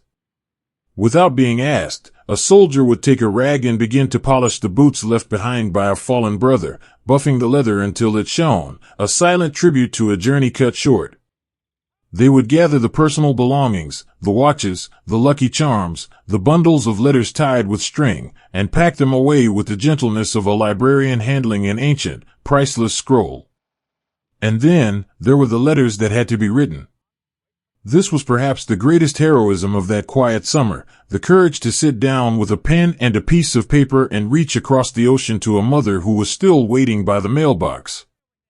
In the hushed corners of the barracks, by the soft light of the evening sun, the men hunched over their small tables. The scratch of the nib on the paper was the only sound. They did not write about the noise, the smoke, or the terror. They did not speak of the mud or the cold. Instead, they reached into their hearts to find the most beautiful versions of the truth. "He was my best friend," a boy would write, his hand trembling slightly. "He was the bravest man I ever knew. He talked about you every night before we went to sleep. He wanted you to know how much he loved your peach cobbler." They told these mothers that their sons had not been alone. They told them that they were loved by their brothers, that they had been held, and that they had passed into the night with a quiet dignity. These letters were acts of mercy, small blankets of words meant to wrap around a grieving heart thousands of miles away. By writing them, the survivors began to weave their own grief into something meaningful. They became the keepers of the flame, the ones who would carry the memories of the fallen back to the world. As the weeks passed, the barracks slowly began to feel like a home again, though a changed one. New faces arrived, replacements, young men with bright eyes and clean uniforms who hadn't yet seen the shadows on the mountain. The veterans looked at these new boys with a mixture of pity and a fierce, protective love. They saw in them the innocence they had lost, and they quietly took them under their wings. They taught them how to soften the edges of their gear, how to listen to the wind, and how to look out for the man beside them. The breath of summer was a time of healing, but it was also a time of preparation. The war was not over, the horizon was still dark with the coming autumn. But for those few precious months in England, the men of the 506th were allowed to just be. They played baseball in the emerald fields, the crack of the bat echoing like a promise of a future. They lay in the tall grass and watched the white clouds drift lazily toward the sea. They shared stories of home, building a bridge of words back to the lives they hoped to reclaim. They learned that resilience is not found in forgetting the past, but in carrying it gently. The empty bunks were eventually filled, but the names of those who had occupied them were whispered in the quiet moments before sleep. The survivors' guilt did not vanish, but it transformed into a quiet, steady flame, a promise to live a life worthy of those who couldn't. In the late evening, when the mist began to roll off the Salisbury Plain and the birds settled into the trees, a profound peace would settle over the camp. A soldier might stand outside the hut, looking up at the silver stars, the same stars that watched over the quiet fields of Normandy and the porch of his home in Georgia. He would take a deep, slow breath of the cool English air, feeling the steady beat of his own heart. He was still here. He was surrounded by brothers, both seen and unseen. The summer was fading, and the winds were beginning to turn cold, but the bond of the 506th had become something unbreakable, a cord of silk and steel that stretched through the dark and into the light. They would move forward together, carrying their ghosts with them, walking into the unknown with a quiet courage and a love that was stronger than the war. And as the lights in the barracks flickered out, leaving the world to the moon and the shadows, the boys slept, cradled in the soft, enduring memory of a summer that had taught them the true meaning of home. There are days when the sky seems to remember how to be beautiful, even when the world below is weary of the storm. After the long, healing breath of the English summer, a new morning arrived that felt different from all the others. The gray, heavy mists of Normandy and the damp chills of the barracks were swept away by a sun so bright and a sky so vast and blue that it felt like a dream of home. The boys gathered once more at the edge of the airfields, but this time, the shadows of the night were absent. There was no burnt cork to smudge onto their faces, no charcoal to hide the youth in their eyes. The sunlight caught the copper in their hair and the light in their smiles as they prepared to ascend once more into the heavens. As the great metal birds rose from the grass, the view from the windows was breathtaking. Thousands of planes stretched out across the horizon, a shimmering caravan of hope moving through a sea of sapphire. For the young men sitting inside, peering out at the endless patchwork of the world below, the fear that usually sat like a stone in their stomachs felt lighter, softened by the brilliance of the day. They could see the white cliffs, the silver sparkle of the channel, and then, the low, winding ribbons of a new land. This was Holland. From above, it looked like a delicate painting, a landscape of straight canals that glittered like mirrors and windmills that turned slowly in the afternoon breeze. It was a land of order and peace, a place of tulips and quiet waterways, waiting beneath a canopy of perfect blue. When the signal came to step into the air, it was not the chaotic, lonely plunge into the dark they had known before. As they tumbled from the planes, they were greeted by a world of light. The wind was warm and steady, catching their white silk canopies and turning the sky into a garden of drifting flowers. Looking around, a boy could see hundreds of his brothers floating alongside him, suspended in the golden afternoon. There was a strange, surreal quiet in the air, the gentle whistling of the wind through the cords, the distant hum of the engines, and the feeling of being carried by the very breath of the earth. The descent felt like a slow, graceful homecoming. They drifted over emerald green pastures where cows grazed in silent wonder, unaware of the history unfolding above them. They saw the red-tiled roofs of small farmhouses and the bright, colorful laundry hanging on lines, snapping in the wind. And as they drew closer to the ground, they saw something they had not expected. They saw people. They were not hiding in cellars or peering fearfully through cracked shutters. They were out in the fields, standing on the dikes, and running along the narrow dirt paths. They were waving white handkerchiefs and colorful ribbons, their faces turned upward toward the sky. When the soldiers finally touched down, landing in the soft, springy grass of the Dutch meadows, the world exploded into a kaleidoscope of joy. Before they could even struggle out of their heavy harnesses or gather their billowing silk, they were surrounded. It was a sea of humanity, a tide of gratitude that washed over them with the warmth of a summer sun.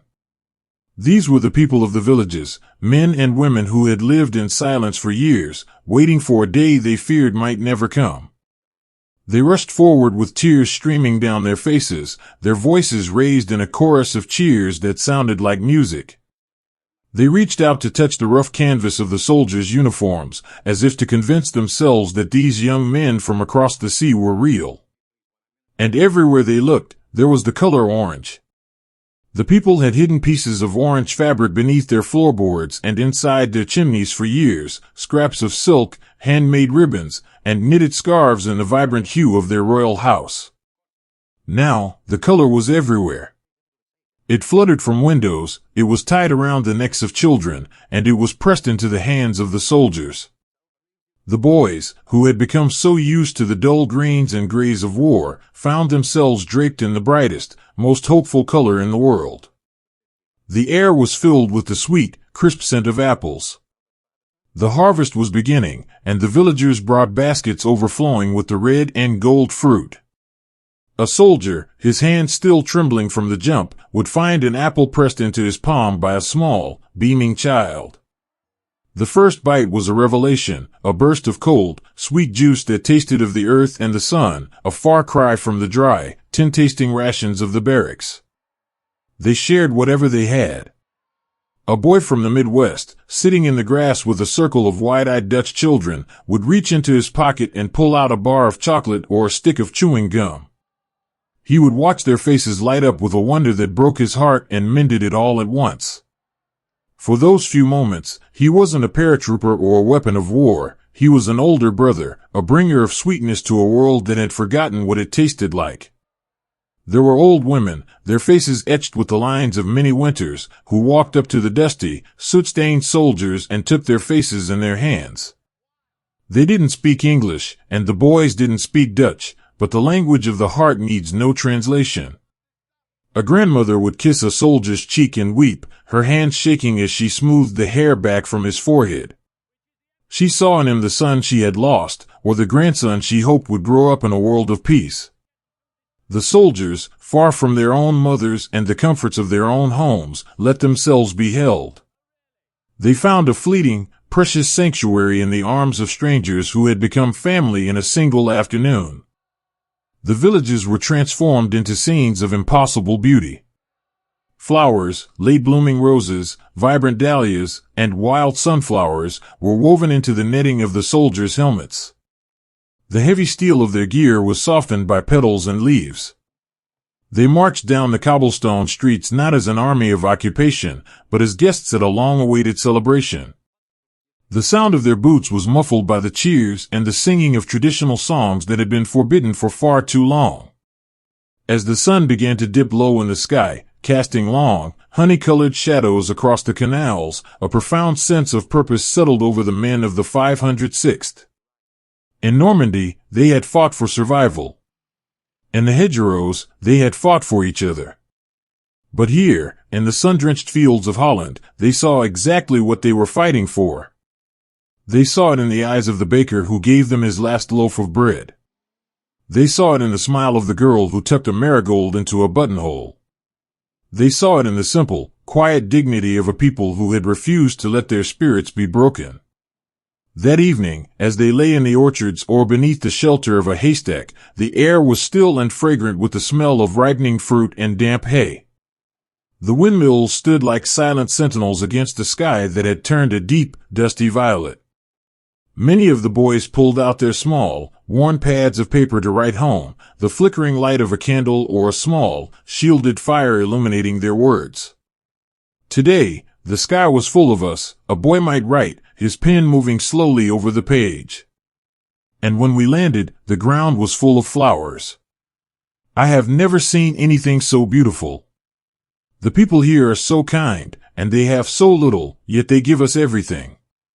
For the first time, I think I understand why we are here. Do not worry about me, Mother.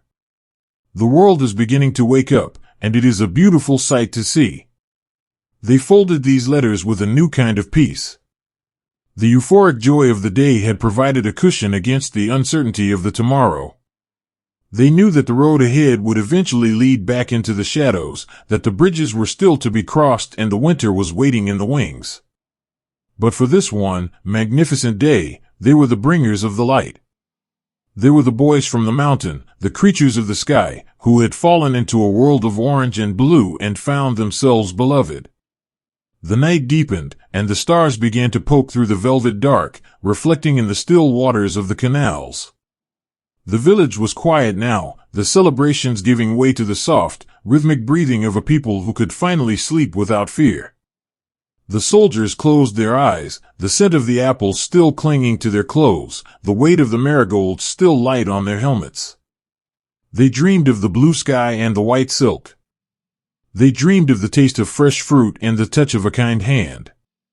They rested in the embrace of a liberated land, wrapped in the ephemeral, golden memory of a day when the war felt far away, and the world felt whole again.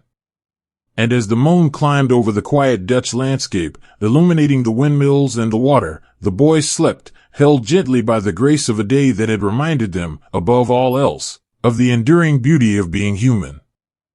There is a specific kind of cold that does not simply touch the skin, but sinks deep into the memory of the bones, carrying with it the heavy sorrow of a dying year. The brilliant, euphoric sunshine that had welcomed the boys to the flat, green meadows of Holland was only a fleeting visitor. The golden afternoons of late summer, scented with fresh apples and the sweet perfume of liberation, slowly dissolved into the gray, bruised skies of deep autumn. The bright orange ribbons that had fluttered so hopefully from the windows of the villages grew heavy and dark with dampness. The world narrowed, the horizon vanished behind a veil of perpetual mist, and the great, slow rivers that carved through the landscape began to swell. The men found themselves pushed onto a flat, featureless stretch of earth between these vast waterways. They called it simply, the island. And it was here, in this quiet, forgotten expanse of waterlogged fields, that the war stopped moving forward, and the sky began to fall. It did not storm with the dramatic fury of thunder or the violent thrashing of wind. Instead, the autumn rains came with a soft, relentless sigh. It was a quiet, endless drizzle that seemed to fall not just from the clouds, but to materialize out of the very air itself.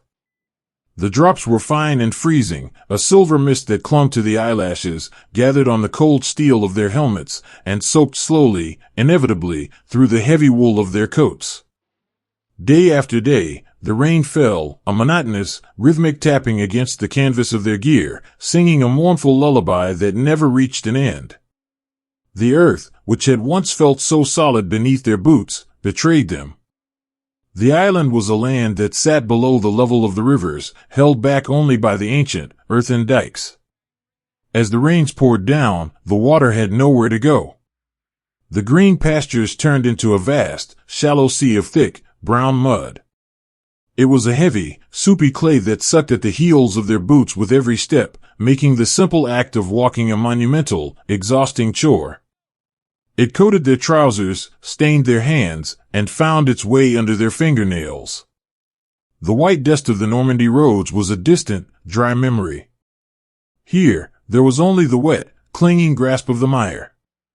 To survive in this flat, exposed land, the boys had to dig into the earth. But digging a foxhole on the island was an exercise in quiet heartbreak. A soldier would take his small folding shovel, his muscles burning with fatigue, and strike the ground. For the first few inches, the soil was just heavy and wet. But as he dug deeper, seeking the comfort of a chest-deep sanctuary, the dark, freezing groundwater would begin to seep through the walls of the hole. Before it was even finished, the foxhole would become a small, personal well. They were not living in the earth, they were living in bowls of freezing soup. Life shrank to these miserable, muddy craters.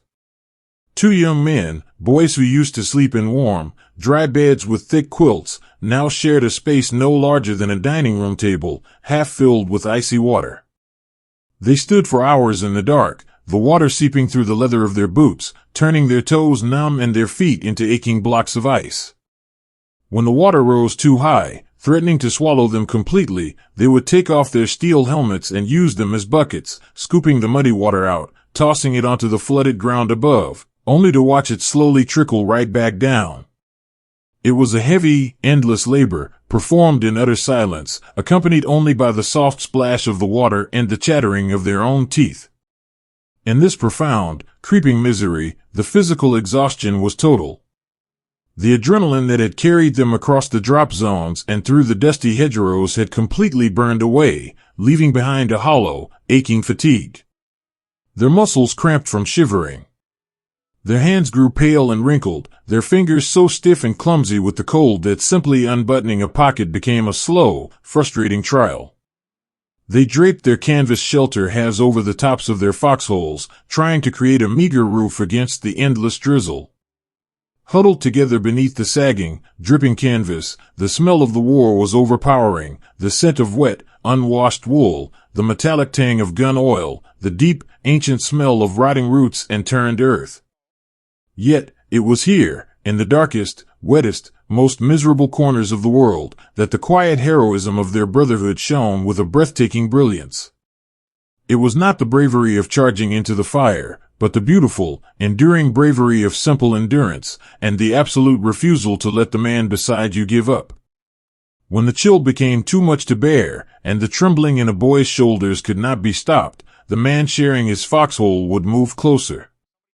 He would wrap his own sodden, mud-caked arms around his friend, pressing their freezing bodies together to share whatever fragile, fading warmth they had left. There were no words spoken in these moments.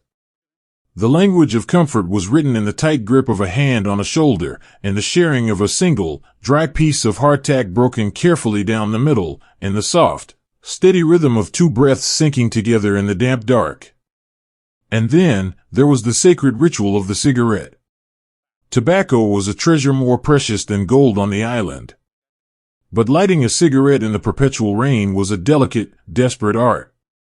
A soldier would reach deep into the innermost pocket of his jacket, his numb fingers searching for a matchbox he had wrapped in layers of waxed paper. Beneath the dripping canvas roof of the foxhole, the two men would lean their heads together until their helmets touched, creating a tiny, sheltered cave between their bodies. One man would hold the cigarette between trembling lips. The other would strike the match. The sudden, scratching hiss of the sulfur was the loudest sound in the world. As the tiny flame flared to life, hands would immediately cup around it, shielding it from the damp drafts with a desperate tenderness. For a beautiful, fleeting second, the soft, orange glow of the match would illuminate their faces. It revealed the hollows of their cheeks, the dark circles under their eyes, and the thick mud smeared across their chins. But it also revealed the profound, quiet love in their tired eyes. The tip of the cigarette would catch, glowing like a tiny, captured star. The man would take a deep drag, closing his eyes as the warm smoke filled his lungs, pushing back the cold for just a moment. He would slowly exhale a thin, gray cloud that mingled with the mist, and then, gently, pass the cigarette to his brother. They would pass it back and forth in the dark, a silent communion of shared hardship. That tiny point of glowing cherry was the only light in a universe of gray water and black nights. It was a reminder that there was still fire in the world, and that they were not entirely alone. As the days bled into weeks, the stalemate settled heavy on their minds. The grand momentum of the summer was gone. The war simply refused to end. They sat in the mud and stared out over the flat, drowned fields, watching the rain dance on the surfaces of the puddles. The quiet was vast and heavy, a psychological weight that pressed against the temples. They were suspended in time, ghosts haunting a flooded purgatory, forgotten by the bright, warm world that continued on without them. To fight the creeping despair, their minds wandered away from the water. They closed their eyes and built castles of memory in the dark. A boy would lean his head back against the muddy wall of the trench and imagine the exact feeling of pulling on a pair of thick, dry cotton socks, fresh from his mother's laundry line. He would dream of sitting on a rug before a crackling hearth, the heat radiating against his shins, the smell of burning oak filling the room. He could almost taste the hot, rich coffee in his favorite ceramic mug, and feel the soft, forgiving give of a mattress beneath his aching back. When the rain slowed to a misty drizzle, and a meager, gray twilight settled over the island, they tried to write home. It was a frustrating, delicate task. A piece of fragile paper was pulled from a waterproof pouch, resting on the back of a muddy shovel or a dented mess tin. The dampness in the air immediately softened the paper, making it prone to tearing. The pencil lead was dull and wet. Yet, they wrote. They wrote with freezing fingers, their handwriting loose and shaky. And once again, they wove their beautiful, protective lies. The weather is turning cold, a boy would write, pausing to blow warm breath onto his stiff hands, but the quartermaster has issued us thick winter coats, and we are staying dry in the barns. Do not worry about my boots, they are keeping the water out. I am safe. I am warm. They folded these letters carefully, sealing them with muddy thumbs, sending their brave fictions back across the ocean to keep the hearts of their families safe from the freezing water. They carried the truth alone, refusing to let the misery of the island cross the sea. When the deep night finally fell, the darkness was absolute. The rain pattered softly against the flooded fields, a vast, echoing symphony of water meeting water. The boys huddled deep in their earthen bowls, their chins tucked to their chests, the mud slowly creeping up their legs. They were exhausted, they were freezing, and they were so very far from home. But beneath the canvas and the cold, the quiet pulse of their brotherhood remained unbroken. They listened to the breathing of the men beside them. They shared the shivering, they shared the dark, and they waited. They waited for the morning, they waited for the sun, and they waited for the end of the rain, holding tightly to one another as the water continued to rise, anchoring each other in the gray, forgotten mud of the world. There is a kind of cold that does not simply freeze the earth, but silences the very beating heart of the world. They had thought, for just a fleeting moment, that they might finally rest.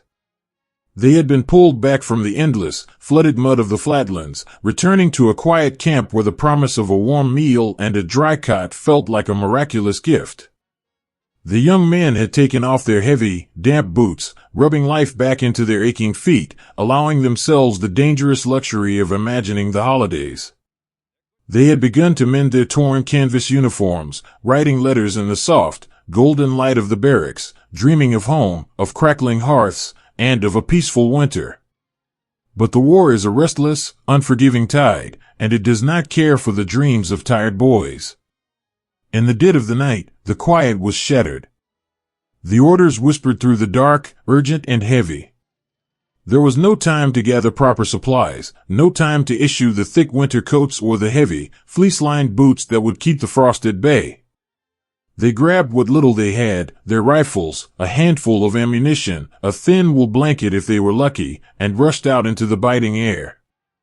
They climbed into the open beds of great canvas trucks, standing shoulder to shoulder in the dark, the engines roaring to life and tearing them away from the brief, fragile warmth they had just found. The journey into the dark woods was a descent into a freezing, surreal dream. As the trucks hurried down the winding, narrow roads, the air began to change. The crisp, autumnal chill sharpened into a bitter, biting wind that sliced through the thin cotton and canvas of their autumn uniforms. They huddled together in the back of the swaying trucks, pressing their bodies tight against one another, trying to share the meager heat of their own trembling frames. They buried their faces in their collars, closing their eyes as the wind howled through the canvas flaps, a lonely, mournful sound that seemed to carry the sorrow of the entire world. When the trucks finally shuddered to a halt and the tailgates dropped, the boys stepped out into a landscape that looked as though it had been carved from white marble and dark glass. This was the great, ancient forest of the Ardennes. Towering pine trees stretched up into the black sky like the pillars of a forgotten, silent cathedral. Their heavy, dark branches were thickly blanketed in pristine white. The snow was falling. It did not fall with a violent flurry, but with a slow, hypnotic grace, massive, delicate flakes drifting down through the pines in absolute silence. It covered the roads, it covered the branches, and it quickly began to cover the shoulders of the shivering young men. The world here was impossibly quiet. The thick snow muffled every sound, swallowing the crunch of their boots and the metallic clatter of their gear. There were no birds, no rustling leaves, no distant hum of civilization. There was only the eerie, breathless silence of a forest settling into a deep, frozen slumber. They walked into the woods like shadows moving through a kingdom of ghosts. Without the white camouflage to blend into the snow, their dark green uniforms stood out starkly against the brilliant white canvas of the earth. They felt entirely exposed, fragile and small among the towering, indifferent pines. The temperature continued to plummet, dropping so low that the very air felt sharp, burning the lungs with every drawn breath. Their breath plumed before them in thick, white clouds, floating up to join the falling snow. To survive the night, they knew they had to disappear into the earth. But the earth here had no mercy to offer. When a boy knelt in the snow and brought his small, folding shovel down to dig a foxhole, the metal struck the ground with a loud, ringing crack. The soil was frozen solid, locked tight by the bitter frost, hard as iron and just as unforgiving. They chopped at the ground, their wrists aching from the violent reverberations, their numb fingers slipping on the icy wooden handles of their tools. It was a grueling, agonizing labor just to scrape a shallow bowl into the forest floor. They hacked through thick, frozen pine roots that snapped like bones in the quiet air. Sparks occasionally flew as steel met hidden stone. They dug until their muscles burned and their lungs ached, but the exertion brought no real warmth, only a cold, damp sweat that immediately began to freeze against their skin beneath their clothes. When the shallow holes were finally dug, they lined the bottoms with whatever pine boughs they could snap from the trees, trying desperately to put a barrier between their fragile bodies and the freezing dirt. And then, they climbed down into the earth, 2 by 2, and the true test of their spirits began. The cold of the winter forest is not a sensation, it is a presence. It creeps slowly from the toes and the fingertips, moving steadily toward the heart, a heavy, numbing weight that demands surrender. The boys sat in their icy foxholes, their knees pulled tight to their chests, shaking so violently that their teeth rattled. They wrapped their boots in empty burlap sandbags or torn strips of parachute silk, hoping to keep the frostbite away from their numb toes. They shoved their bare, aching hands deep under their armpits, trying to preserve whatever heat they still possessed. In this profound, isolating misery, the dark woods became a sanctuary for the quietest, most breathtaking acts of love. When a soldier's shivering became uncontrollable, the man beside him would not look away. He would gently reach out, pulling his brother close, wrapping his own arms around the trembling shoulders. If they had a single, threadbare blanket between them, they would drape it over both their heads, creating a tiny, fragile tent in the dark. They pressed their backs together, sharing the very heat of their blood, fighting the freezing wind with the simple, miraculous warmth of human connection. A boy might reach into his pocket and pull out a spare pair of dry socks he had saved for a moment just like this. Without a word, he would hand them to his friend whose lips had turned a terrifying shade of pale blue. A canteen would be passed in the dark, the water inside already turning to a thick, icy slush, shared equally between parched lips. They kept each other awake through the endless, stretching hours of the night, knowing that to fall asleep in that beautiful, terrifying snow was to risk never waking up at all. They whispered softly to one another, their voices barely carrying over the edge of the foxhole. They talked of the most mundane, beautiful things. They talked of the heat of a July afternoon in a Georgia peach orchard. They talked of the smell of hot tarmac in the city, of the way the sun baked the bricks of their childhood homes. By speaking of the warmth, they tried to conjure it out of the freezing air, building small, imaginary fires with their words to keep their souls from freezing. As Christmas drew near, the weight of the season settled gently into the snowy branches. It is a lonely thing to be a boy in a dark wood while the rest of the world is hanging glass ornaments and lighting candles. In the deep quiet of the night, staring up through the canopy of pines at the cold, glittering stars, a young man would let his mind drift across the ocean. He could almost smell the cinnamon and cloves of his mother's kitchen. He could almost hear the soft, scratchy sound of a holiday record playing in the parlor, the warm glow of the lamps spilling out onto the front porch. With a stiff, numb finger, he might trace a name into the frost that had gathered on the wooden stock of his rifle. If he had paper, he would write. But the ink in the fountain pens had frozen solid, and the pencils snapped in the cold.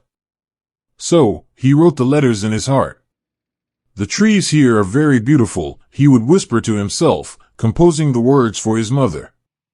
They are tall and covered in snow, just like a picture in a storybook. It is a little chilly, but we have warm fires, and I am wearing my heavy coat. Please don't worry about me. I will be home soon. He wove this beautiful, protective tapestry of lies, wrapping it tightly around the image of his family, ensuring that the biting wind of Bastogne could never touch them. He absorbed the cold so that they would not have to. As the night wore on, a thick, freezing fog began to roll through the forest. It crept between the trunks of the pines, a pale, ghostly tide that swallowed the world entirely. The trees faded into mere suggestions, gray shadows suspended in a sea of white vapor. The isolation became absolute. They could not see the foxhole 10 yards away. They could not see the edge of the woods. They were entirely, utterly alone in the white void, surrounded by an enemy they could not see and a winter that showed no mercy. But beneath the snow, beneath the freezing mud and the fog, the invisible thread that connected them all remained vibrantly alive. The Currahee spirit, forged in the red dust of a distant mountain, had hardened into something unbreakable in the ice of the Ardennes. They held the line not with heavy artillery or superior supplies, for they had none. They held the line with sheer, stubborn devotion to the man shivering beside them. The snow continued to fall, a gentle, endless blanket wrapping the forest in white. The pines stood tall and silent, watching over the young men huddled in the earth. The boys pulled their thin collars tighter against the wind, closed their eyes, and breathed in the sharp, pine-scented air. They were freezing, they were hungry, and they were lost in the dark, but they were not broken. They rested in the eerie, breathless silence of the snow-covered forest, anchored to the earth and to life itself by the quiet, enduring warmth of their brothers in the dark. There is a profound and aching quiet that falls over a frozen forest when the rest of the world is singing of peace. The woods surrounding the small crossroads town of Bastogne had become an island of snow and shadows. The men of the Airborne were entirely surrounded, cut off from the world they knew, enclosed in a vast, tightening perimeter of frost and towering, indifferent pines. The snow was no longer just weather, it was a heavy, suffocating blanket that seemed to erase the horizon itself. Everything was painted in stark, blinding white, broken only by the dark, shivering figures huddled in shallow holes carved into the unforgiving ice. The supply lines had been severed. There were no trucks rolling up the roads with thick winter coats, no warm meals waiting in a mess tent, and no canvas bags filled with letters from home. They were alone in the deep winter, left with nothing but their weapons, the thin clothes on their backs, and the man shivering in the foxhole beside them. When the temperature drops so low that the air itself feels brittle, the cold becomes a living, breathing entity. It ceases to be a mere sensation and becomes a heavy, physical weight pressing against the chest. The frost gathered on the young men's eyelashes, turning their youthful faces into pale, ancient masks of ice. Their breath rose in thick, slow plumes of white vapor, mingling with the falling snow, the only visible sign that life still persisted in the frozen earth. In this vast canvas of white, survival became an exercise in profound, intimate reliance. The foxhole, a meager scrape in the hardened dirt, became the entire universe. Two boys, who months ago were strangers living different lives under warm roofs, now shared a space no larger than a dining table. They sat with their knees pulled tight to their chests, their shoulders pressed firmly together. This was not just for comfort, it was for the simple, desperate necessity of preserving heat. They wrapped themselves in a single, threadbare blanket, pulling the coarse wool over their helmets to create a tiny, fragile tent against the biting wind. Beneath that blanket, in the absolute dark, they shared the quietest, most sacred moments of human endurance. When the shivering became so violent that a boy's teeth rattled uncontrollably, his friend would not look away or retreat into his own misery. Instead, he would wrap his numb, stiff arms around his brother, holding him tight, lending the very warmth of his own blood to keep the cold from claiming a life. "Stay awake," one would whisper, his voice rough and incredibly tired. "Just talk to me. Tell me about the porch. Tell me about the summer." And the other would speak, his voice a soft, trembling murmur, painting pictures of green lawns, of hot July pavement, of the smell of rain on dry dirt. They built imaginary fires with their words, huddling around the memory of warmth to keep their spirits from freezing solid. Food had become a distant, fading memory. The meager rations they carried had long since run out, leaving their stomachs as quiet, persistent hollows. When a single, frozen block of the concentrated K ration was miraculously found at the bottom of a canvas pouch, it was not hoarded in secret. It was brought forth with a reverence usually reserved for a holy sacrament. A soldier would take his heavy combat knife and carefully, painstakingly, chip the frozen block of chocolate or dried cheese into two perfectly equal halves. His fingers were so numb they felt like blocks of wood, yet he worked with the delicate precision of a jeweler. He would pass the chipped piece to his friend in the dark. They would place the frozen crumbs on their tongues, letting them slowly melt, closing their eyes to savor the faint ghost of sweetness. Sharing that single, freezing ration was the ultimate declaration of brotherhood. It was a silent vow spoken in the dark, "I will not eat while you are hungry. If we starve together. If we live together." Water was just as scarce. The metal canteens had frozen solid, becoming heavy, useless blocks of ice. To quench their thirst, the boys would reach out over the edge of the foxhole, scooping up handfuls of the pristine white snow. They would pack it into their dry mouths, letting the sharp, biting cold melt against their tongues. It tasted of nothing but the winter air, a metallic, empty chill that did little to ease the ache in their throats, but it was all the earth had to offer. As the days crept forward, the calendar turned toward a date that weighed heavily on every heart in the woods. It was Christmas Eve. In the towns and cities they had left behind across the great ocean, the world was glowing with a warm, amber light. Candles were being placed in frosted windows. Pine trees were being brought into living rooms, filling the houses with the sweet, sticky scent of sap and wood smoke. Children were sleeping under thick quilts, dreaming of the morning. But here, in the dark woods of Bastogne, the only lights were the cold, indifferent stars glittering through the canopy of the pines, and the occasional, terrifying flash of artillery on the distant horizon. Yet, Christmas cannot be buried by the snow. It lives in the quiet spaces of the human heart. As the deep, purple twilight settled over the forest. A strange and fragile peace seemed to descend upon the shivering perimeter. The guns fell silent for a brief, breathless hour. From a foxhole hidden in the roots of a giant oak, a sound drifted out into the freezing air. It was faint at first, barely a whisper carried on the wind. A boy, his face wrapped in a torn wool scarf, was humming. The melody was slow, sorrowful, and breathtakingly beautiful. Silent night, holy night. He did not sing the words, he had no breath to spare for singing. But the hum was enough. The tune floated over the snowdrifts, reaching the next foxhole, where another boy closed his eyes and let the melody wash over him. Slowly, gently, the second boy began to hum along.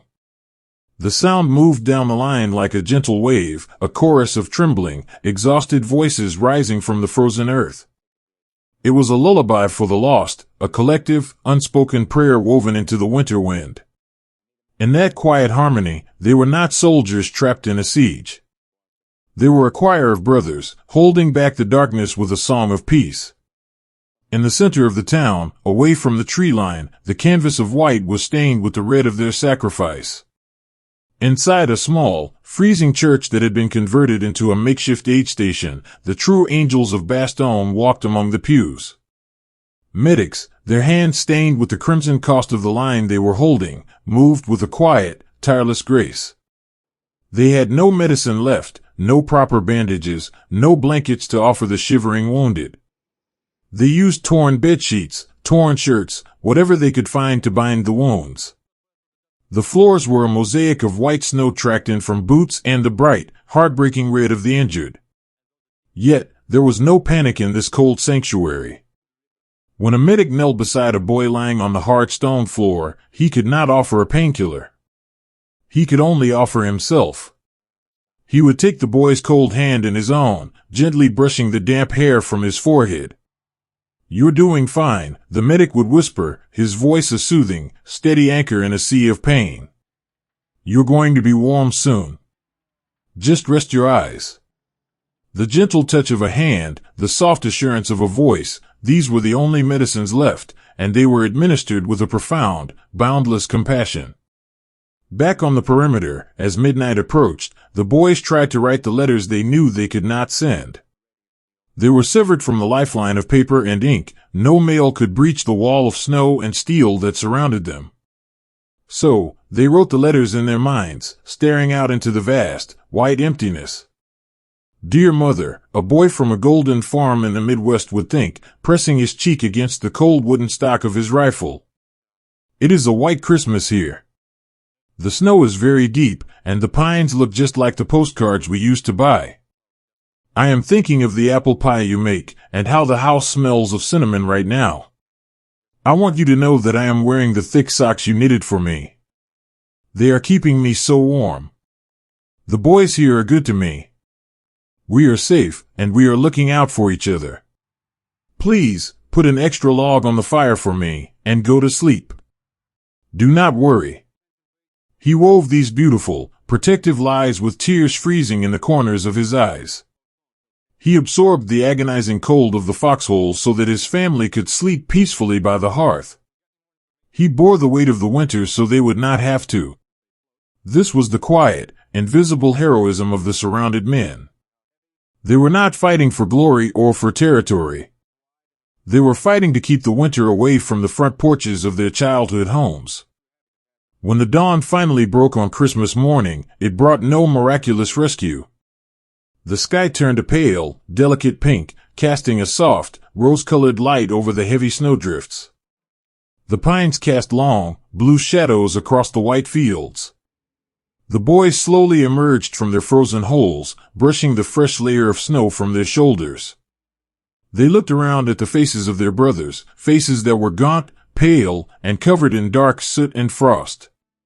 But as they met each other's eyes in the quiet morning light, there was a silent, unbreakable resolve.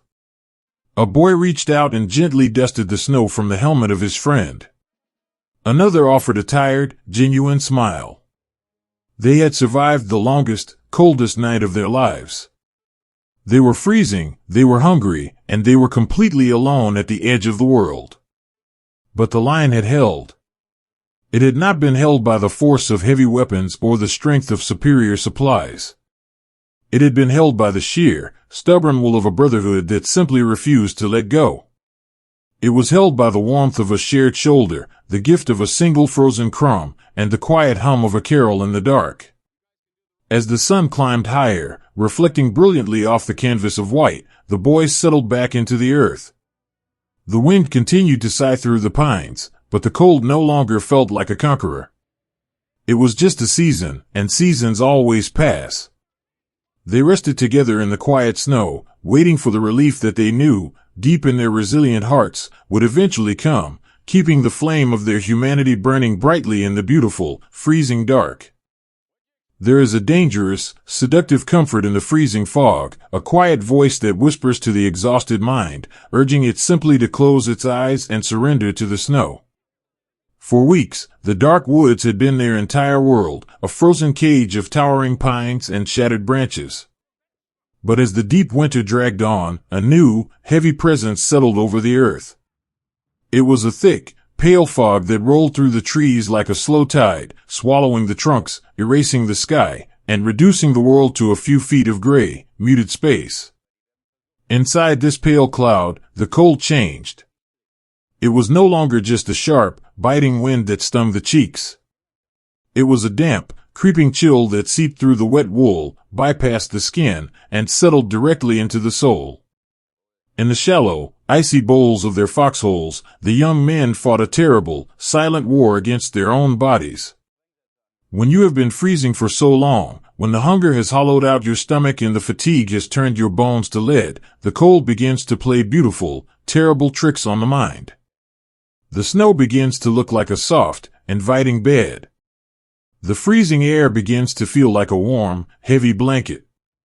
The mind, battered and desperately weary, gently suggests that the easiest thing in the world would be to just lean back against the frozen dirt, let the heavy eyelids fall shut, and drift away into a quiet, painless sleep. This is where the true battle was fought. It was not fought with rifles, but with the desperate, stubborn love of brotherhood. A boy, sitting in the gray mist, would feel his chin drop to his chest, the edges of his vision growing soft and dark. He would feel a strange, euphoric warmth beginning to bloom in his chest. But before the darkness could pull him under, a rough, dirt-stained hand would grab his shoulder, shaking him awake. "Look at me," his brother would whisper, his voice cracking from the dry, freezing air. "Keep your eyes open. Tell me about the girl in the photograph. Tell me the color of her dress." They anchored each other to the waking world with a fierce, tender devotion. They rubbed each other's numb hands, they shared the last, frozen crumbs of their rations, and they forced each other to speak. They understood, with a profound and heartbreaking clarity, that if they let their friend fall asleep in the fog, the winter would never let him wake up. They carried the weight of each other's lives, refusing to let the cold steal the boy sitting beside them. But the war does not allow for endless waiting, even in the freezing mist. As the pale dawn struggled to pierce the thick fog, a murmur passed down the line of frozen holes. It was time to move.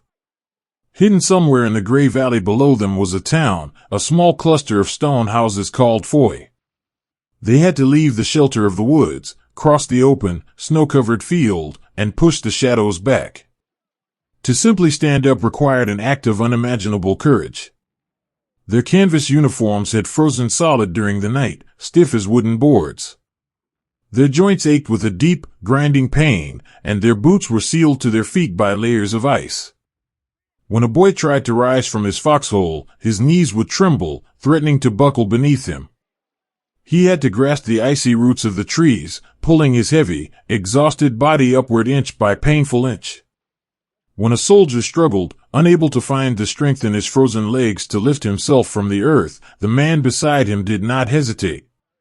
He would reach down, looping his arms under his brother's shoulders, hauling him to his feet with a quiet, strained grunt. They leaned against each other, swaying slightly in the mist, taking slow, ragged breaths. They patted each other on the back, a silent, necessary reassurance. They were up. They were together. They moved to the edge of the tree line, peering out into the vast, white emptiness. The woods, for all their misery, had been a protector. The thick trunks of the pines had offered shelter, the shadows had offered a place to hide. But the field before them was a terrifying, blank canvas, hidden only by the shifting, ghostly veils of the fog. Stepping out from the trees felt like stepping off the edge of the earth. As the first boots crunched into the deep, untrodden snow of the open field, the silence of the morning was heavy and absolute. The snow here was thick, drifting high above their knees. Every step was an exhausting, deliberate chore. They had to lift their heavy, frozen boots high into the air, pushing through the thick white powder, their breathing growing ragged and loud in the quiet mist. They moved not as an army, but as a collection of solitary, wandering ghosts. The fog was so thick that a boy could only see the man directly in front of him, and the man directly behind. The rest of the world had vanished. They were connected only by the slow, hypnotic rhythm of the boots moving through the snow. Crunch. Pause. Crunch. Pause. In the heart of that white void, the mind began to drift again. The sheer, overwhelming exertion of pushing through the deep snow drained whatever fragile energy they had left. The terrible urge to lie down returned, stronger than ever. The snow looked so soft. The fog felt so peaceful. Why not just rest for a moment? Why not just close the eyes for one single, quiet minute? It is here that the profound, quiet heroism of the airborne truly revealed itself. Courage is not the absence of fear, nor is it the absence of exhaustion. True courage is feeling the entire weight of the world pressing down upon your shoulders, feeling your mind begging for the sweet relief of sleep, and yet, somehow, commanding your freezing leg to take one more step forward. It is the victory of the spirit over the failing body. And they did not do it alone. As they trudged through the featureless gray, the man in front became a beacon. A boy would fix his tired, burning eyes on the broad, snow-covered back of his brother. He watched the gentle sway of the canvas suspenders, the tilt of the steel helmet. He told himself, if he can take another step, I can take another step. I will not let him walk into the dark alone. When the quiet of the fog was finally shattered, it was surreal and terrifying. There were no grand, sweeping charges, only sudden, muffled snapping sounds echoing strangely through the mist. Flashes of orange light flickered in the gray distance, like malevolent fireflies. The peaceful illusion of the fog was broken, but the fog itself remained, confusing the senses, making it impossible to tell where the danger lay. A boy would watch the shadow in front of him suddenly falter and slip quietly into the deep snow. The shock was a physical blow, a sudden, icy void opening in his chest. In the disorientation of the mist, there was no time to stop, no time to kneel and weep. He could only offer a brief, heartbreaking glance downward as he pushed past, a silent promise etched into his soul that he would carry the memory of that boy for the rest of his life. He swallowed the grief, packing it down deep beneath the cold and the fear, and he kept walking.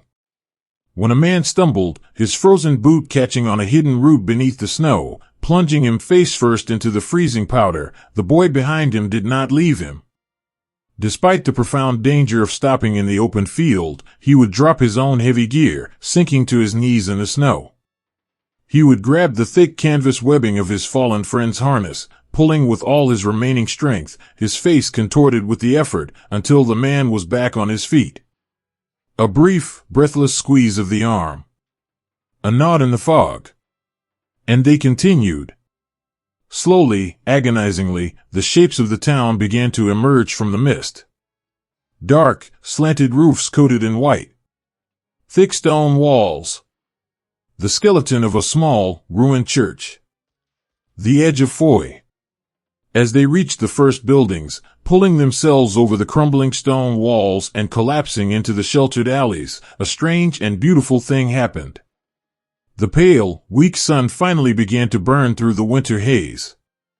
The thick, gray fog that had hidden the world slowly began to lift, breaking apart into wispy, harmless clouds that drifted away over the rooftops. The light poured into the town, revealing the faces of the men who had crossed the field. They were masks of profound, breathtaking exhaustion. Their skin was pale and smeared with dirt, their eyes were wide, hollow, and hauntingly old. They slumped against the cold stone of the houses, their chests heaving, their rifles slipping from their numb fingers. They had made it. They had walked through the Valley of Shadows, fighting their own heavy minds as much as the freezing winter, and they had survived. In the quiet aftermath, as the town was secured and the exhausted men were finally allowed to rest within the walls of the shattered buildings, the silence returned. But it was a different silence now. It was not the predatory quiet of the frozen woods, but the heavy, sorrowful quiet of survival. A boy found a relatively dry spot in the corner of a ruined barn, the scent of old hay and dust offering a strange, comforting reminder of life. He pulled his thin, worn blanket tightly around his shivering shoulders and reached into his jacket. His fingers, still trembling and stiff, found the small, crumpled notepad he had carried through the snow. He leaned his head back against the stone wall, closing his eyes, letting the faint warmth of the breaking sun touch his face. He thought of the deep snow. He thought of the terrible, seductive urge to sleep. He thought of the shadows that had fallen in the mist, the friends who would forever remain in the white field. When he finally touched his dull pencil to the paper, he did not write of the terror or the pain.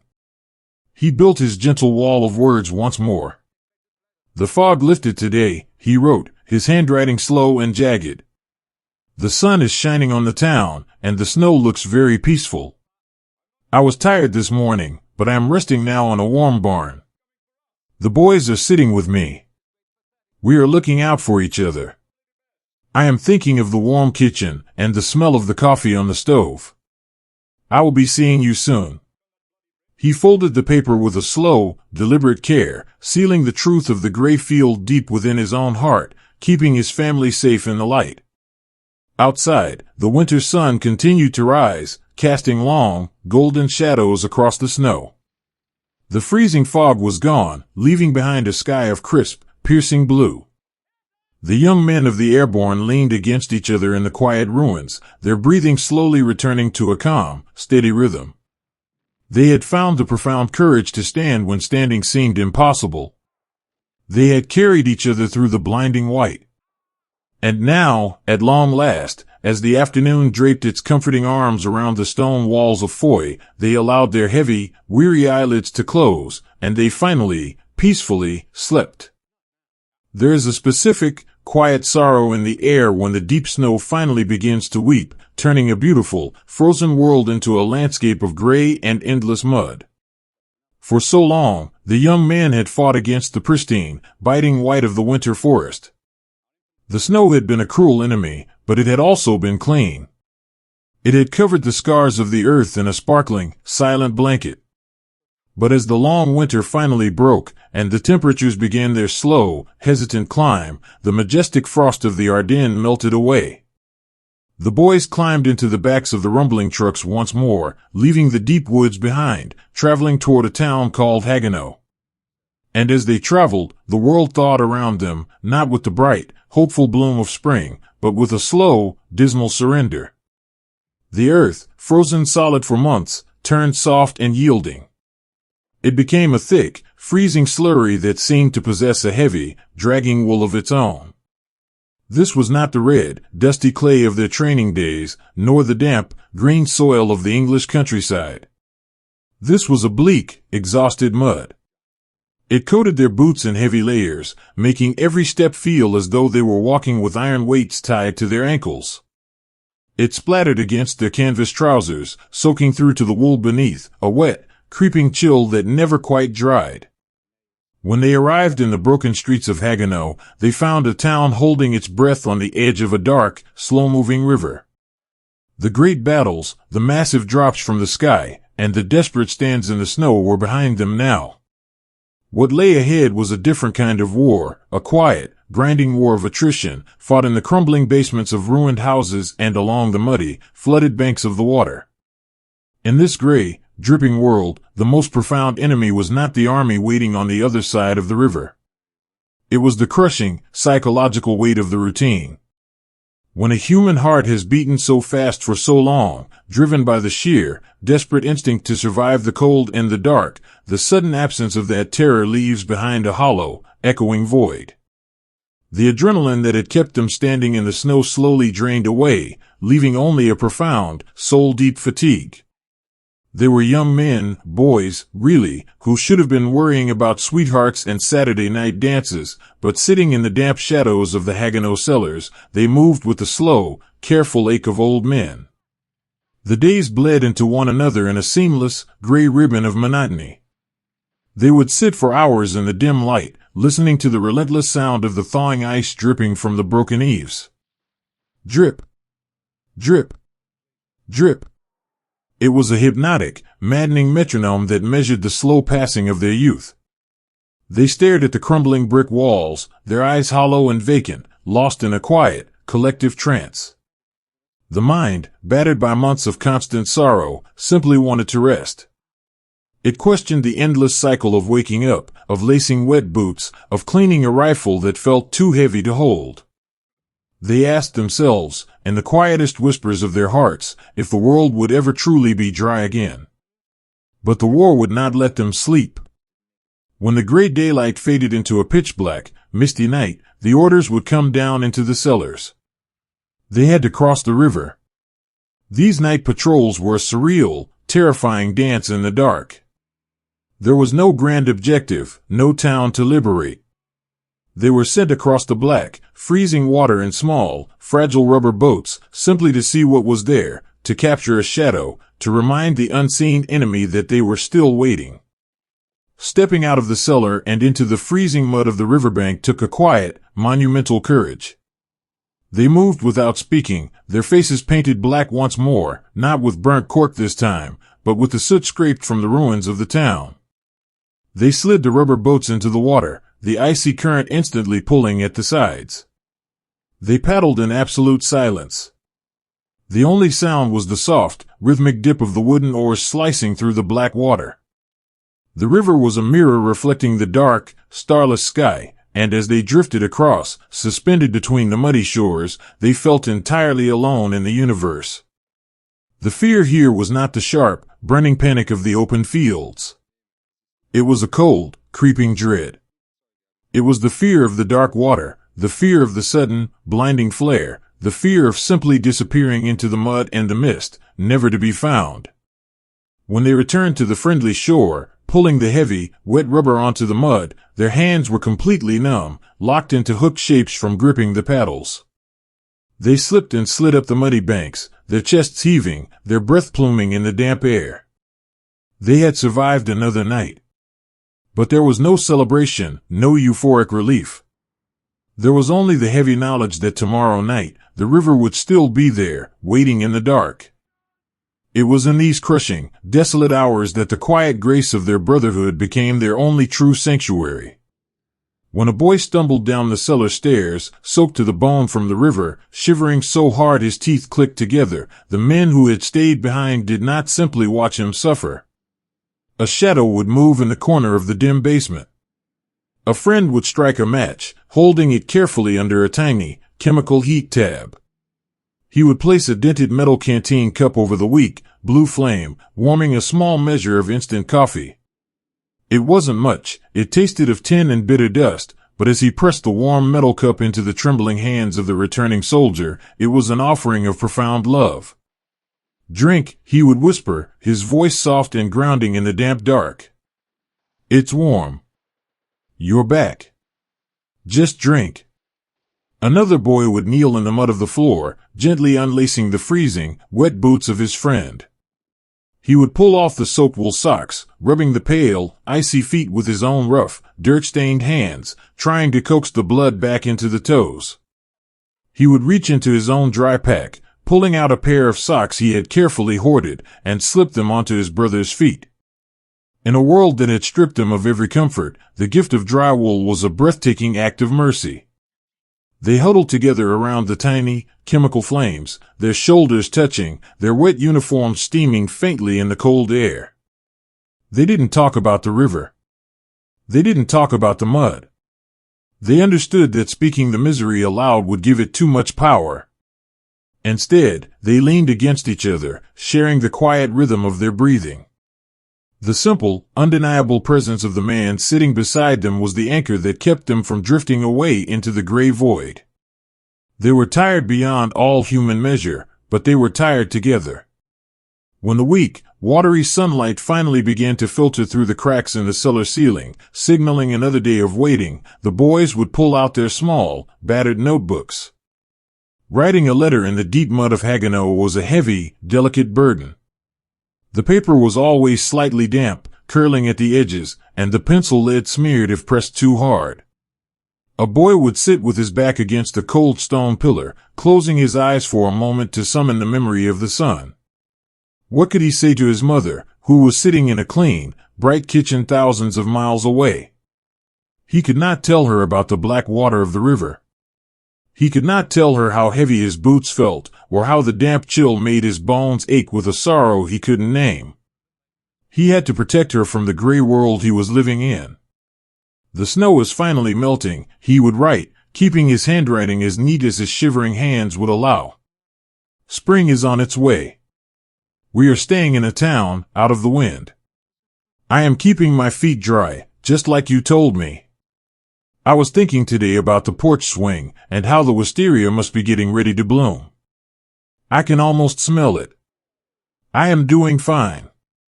Please, keep the radio playing for me. He folded the damp paper, sealing the letter with a quiet sigh. By writing about the spring, he tried to will it into existence. He built a bridge of beautiful, ordinary words, sending his love across the ocean to keep his family safe from the freezing mud. He bore the weight of the psychological exhaustion in silence, a quiet guardian standing in the dreary rain, holding a lantern of hope for the people he loved. As the afternoon stretched out, long and featureless, the exhaustion would finally pull them down into a restless slumber. They slept piled together on old doors laid over the muddy cellar floors, or wrapped in damp blankets in the corners of the ruins. The dripping of the melting ice continued outside, the river continued its slow, dark march, and the mud waited patiently for their boots. But as they slept, their breathing slowed, falling into a collective, peaceful harmony. The lines of worry and fatigue softened on their youthful faces. For a few brief hours, the burden of survival was lifted. They drifted away from the broken town, carried on the gentle currents of their dreams, back to the golden wheat fields, the busy city streets, and the quiet, sunlit porches of a world that was waiting for them to come home. They rested in the shadows, held securely by the invisible, unbreakable threads of their brotherhood, finding a quiet, enduring strength in the dark, ready to face the gray morning when it finally arrived.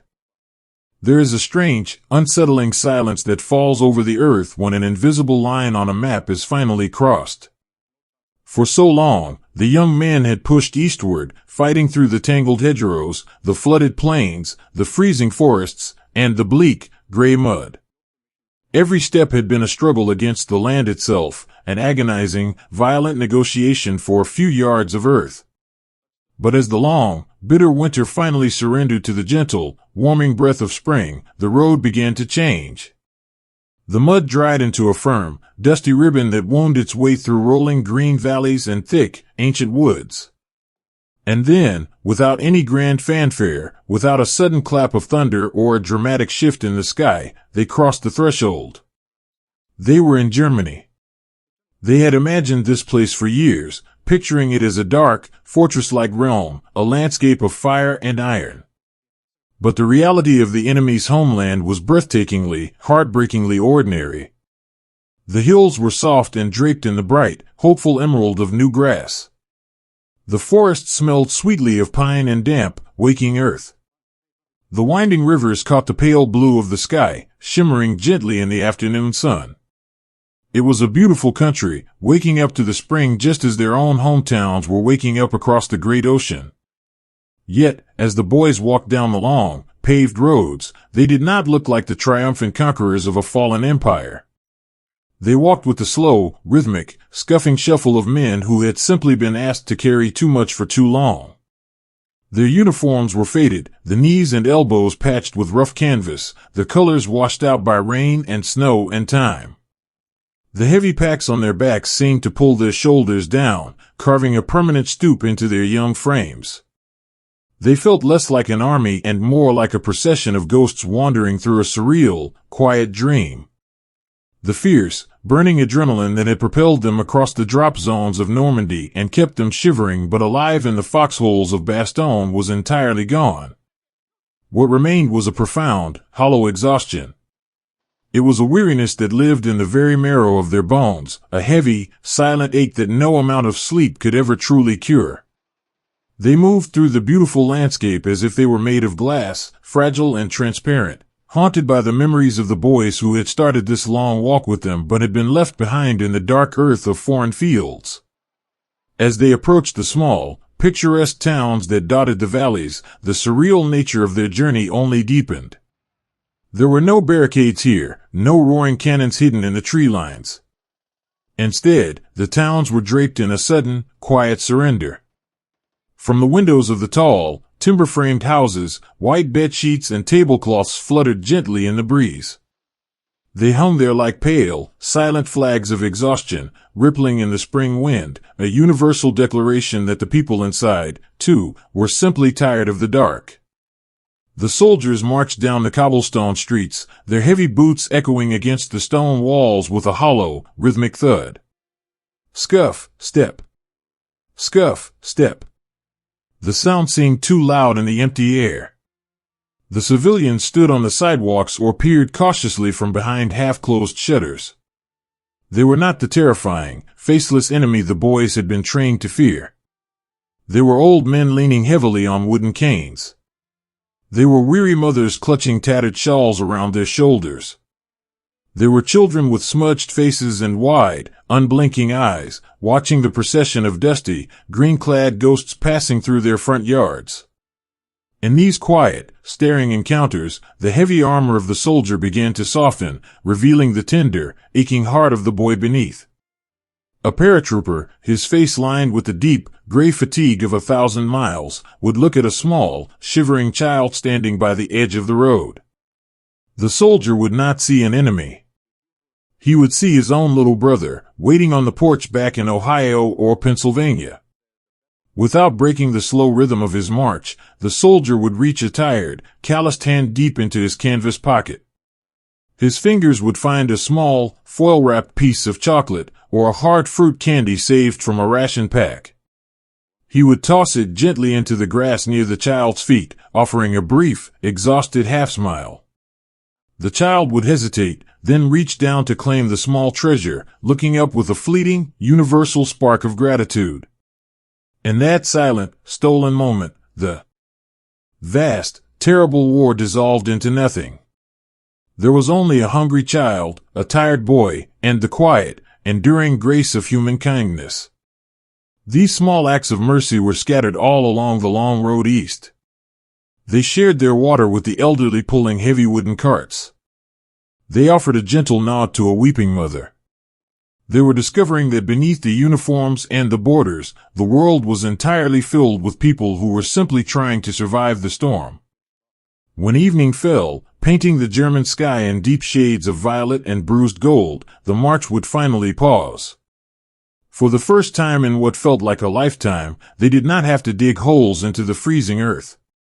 They were billeted in the abandoned houses and quiet barns of the towns they passed through. To step inside a real house, to feel the solid, flat wood of a floorboard beneath their boots, felt like a strange, forgotten luxury. A boy would walk slowly through a quiet parlor, running his fingers over the polished wood of a dining table, or gazing at a grandfather clock ticking steadily in the corner. The houses smelled of old dust, dried lavender, and the lingering scent of lives that had been abruptly paused. It felt wrong, somehow, to be there. It felt like trespassing in a museum.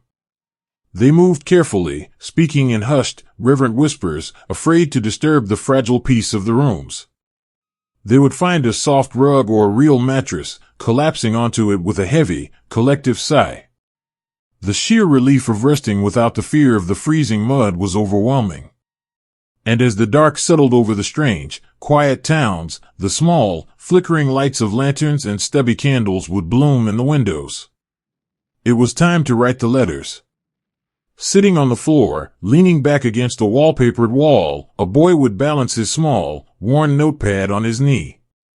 He would stare at the blank page, listening to the soft, rhythmic breathing of his brothers sleeping scattered across the room. How could he possibly explain this strange, quiet threshold to his mother sitting by the radio at home? How could he tell her that the terrifying dragon's lair was just a valley of green grass and white sheets fluttering in the wind? He couldn't explain the profound, hollow feeling in his chest.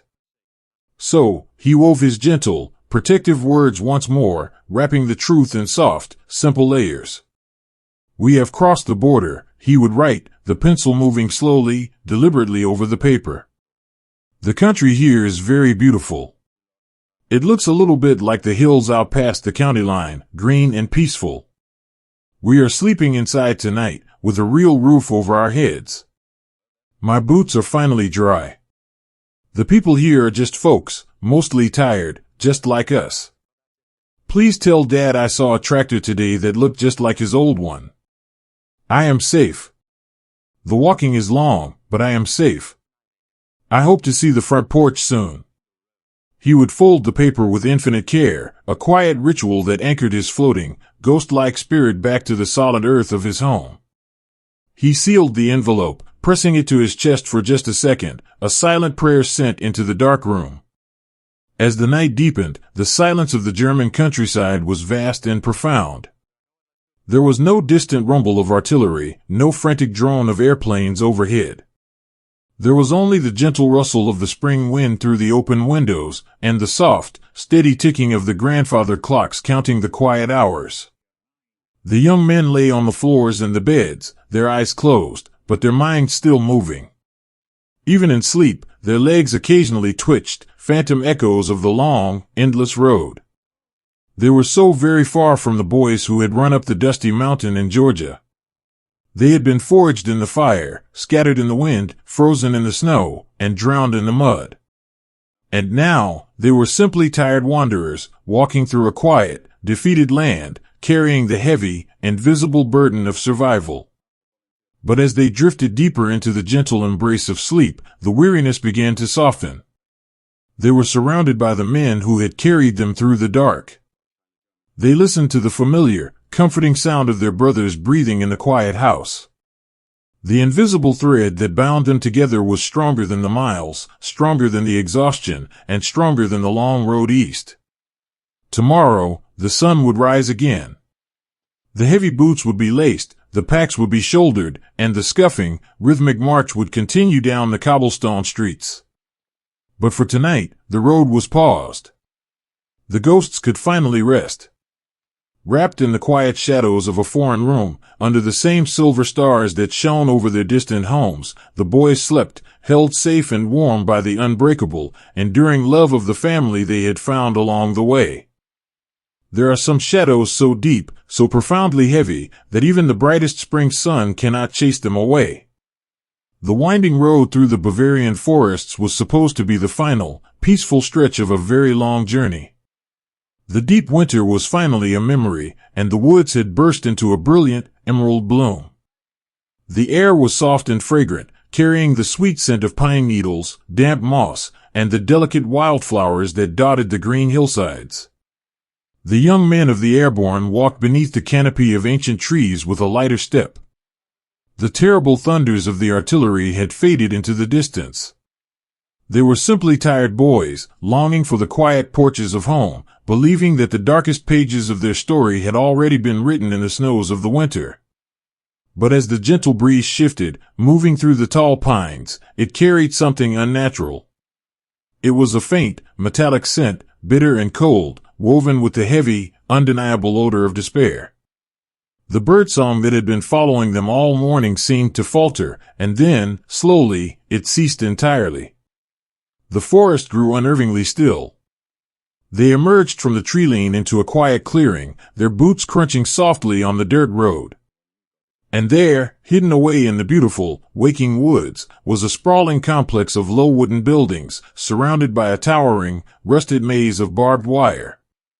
This was Landsberg. They did not know what it was at first. They had been trained to recognize the shapes of fortresses, the trenches of the enemy, and the imposing concrete of bunkers.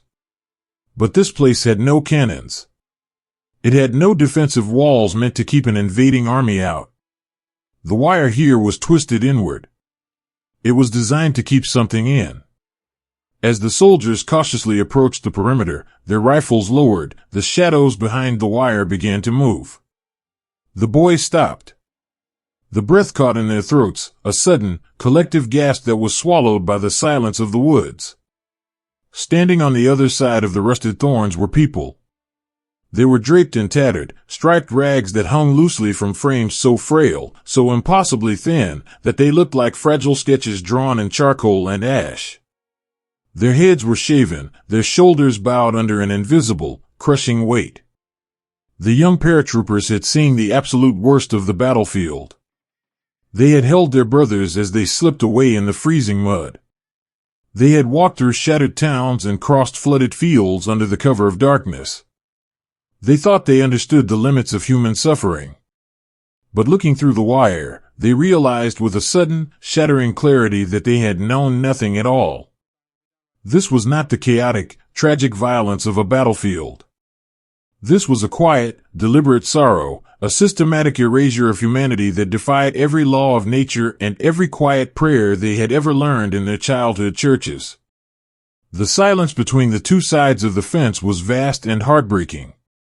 The prisoners did not shout or wave. They simply stood, clinging to the wooden posts and the barbed wire with skeletal fingers, looking out at the young men in green uniforms. Their eyes were enormous, dark, and hollowed out by unimaginable grief. They were the eyes of people who had forgotten what it felt like to be seen as human. For a long moment, nobody moved. The tough, hardened exterior that the soldiers had spent years building, the armor of bravado that had protected them through the jump towers, the troopships, and the long, freezing nights, began to crack. It fractured not with a loud crash, but with a quiet, agonizing surrender. A boy from a small farming town in the Midwest, a boy who had learned to hide his tears in the rain, took a slow, trembling step toward the fence. He slung his heavy rifle over his shoulder, pushing it away, a physical rejection of the weapons of war. He reached deep into the pockets of his canvas jacket. His hands were shaking so violently he could barely manage the simple buttons. He pulled out a small, foil-wrapped bar of chocolate, a meager, precious ration he had been saving for days.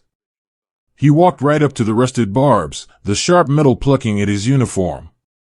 On the other side, an old man, his face lined with the deep canyons of starvation, watched him with a hesitant, frightened wonder. The boy did not just hand the chocolate through the fence. He slowly, painstakingly peeled back the silver foil, his thick, dirt-stained fingers moving with the delicate care of a mother tending to a newborn. He broke off a small square, reaching his hand through the narrow gap in the wire. The old man reached back. When their hands met, it was a collision of two entirely different worlds. The soldier felt the papery, feather-light skin of the prisoner brushing against his own calloused, sunburned palm. It was a touch so frail it felt as though the man might break, yet it held the weight of the entire universe. As the old man took the chocolate, placing it on his tongue, he closed his eyes, and a single, silent tear carved a path through the dust on his cheek. All along the perimeter, the same quiet, beautiful heartbreak was unfolding. The boys dropped their packs into the dirt, falling to their knees by the wire. They emptied their pockets, their canvas bags, their canteens. They offered everything they had. Crackers were broken into tiny, manageable pieces. Water was poured gently from metal cups into trembling, cupped hands. A young soldier, noticing a prisoner shivering violently in the cool spring breeze, did not hesitate. He stripped off his own heavy wool coat, the one that had kept him alive through the freezing winter. He pushed it through the barbed wire, gently draping it over the fragile shoulders of the stranger. He smoothed the collar down with a tender, lingering touch, whispering softly, "It's all right. You're warm now. We're here." The words were in English, a language the prisoner likely did not understand, but the tone, the soothing, desperate love in the boy's voice, was universal. The medics, the quiet angels of the battlefield, moved through the gates when they were finally opened.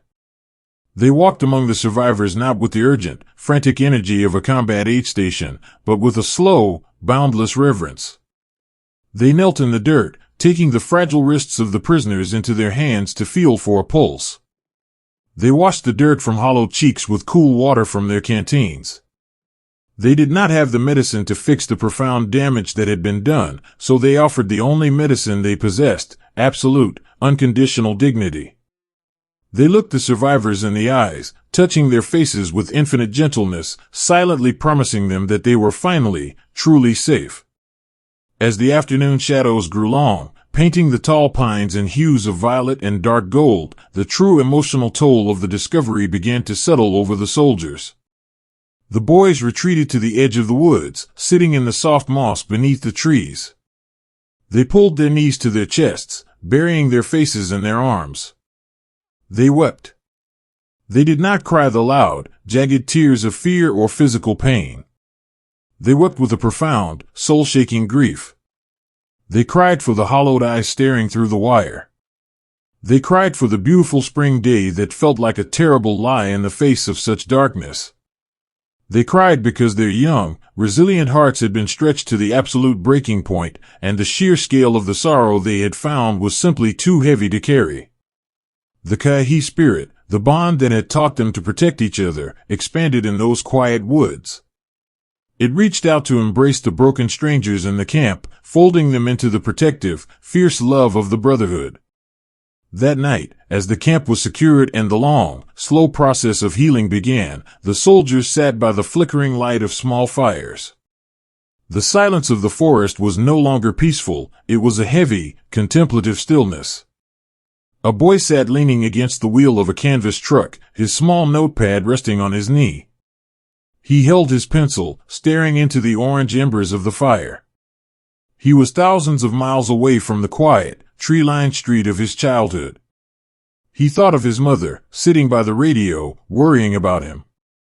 He thought of his father, reading the newspaper in his favorite armchair. How could he possibly tell them about the wire? How could he write words that would force them to see the hollow faces and the striped rags? He couldn't.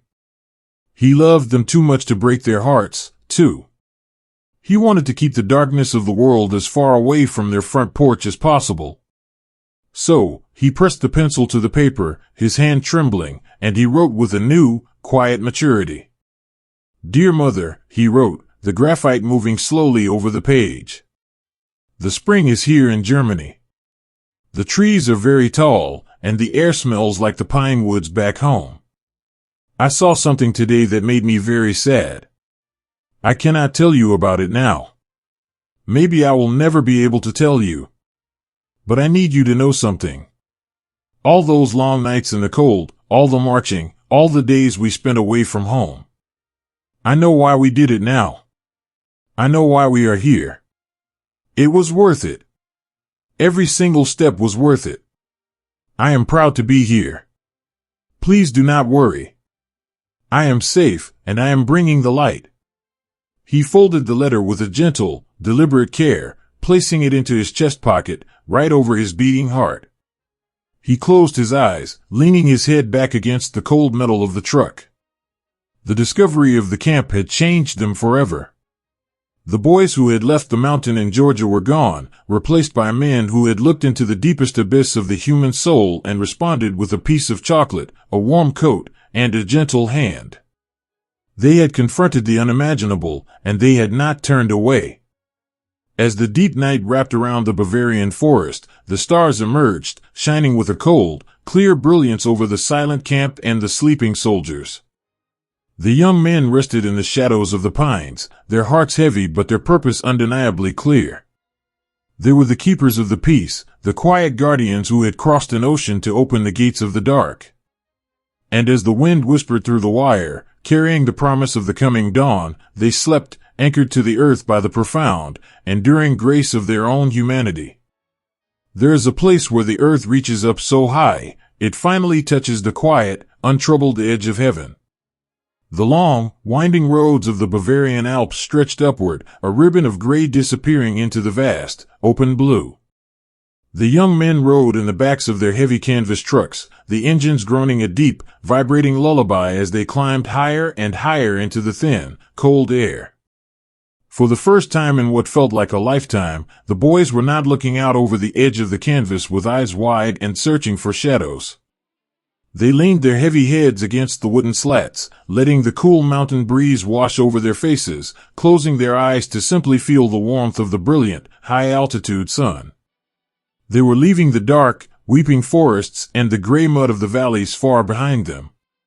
With every mile they climbed, the world seemed to grow lighter, peeling away the heavy, suffocating shadows of the long winter. The air up here was entirely different. It did not smell of damp wool or burning diesel or the bitter ash of ruined towns. It smelled of ancient pine needles, of melting snowcaps, and of pure, crystalline emptiness. It was a clean, sweeping breath that filled their tired lungs and seemed to lift the very weight of the war from their stooped shoulders. They arrived at a place that felt like it belonged in a strange, dark fairy tale. It was a sanctuary built for a tyrant, perched on the very pinnacle of a jagged peak, suspended above the clouds. The locals called it the Eagle's Nest. But the tyrant was gone. The grand, sweeping terraces and the heavy stone walls had been abandoned to the wind and the sky. Walking through those massive, echoing halls was a surreal, disjointed dream. These were boys who had slept in frozen foxholes, who had hidden in muddy ditches, who had eaten cold rations from tin cans in the pouring rain while the earth shook around them. Now, they were wandering through rooms lined with polished marble and rich, dark wood. Their scuffed, dirt-stained combat boots squeaked awkwardly against the pristine floors. They touched the heavy velvet curtains with calloused, blistered fingers, marveling at the sheer, absurd luxury of a world that had caused them so much pain. It felt entirely wrong to be there, and yet, it was the most beautiful justice they could imagine.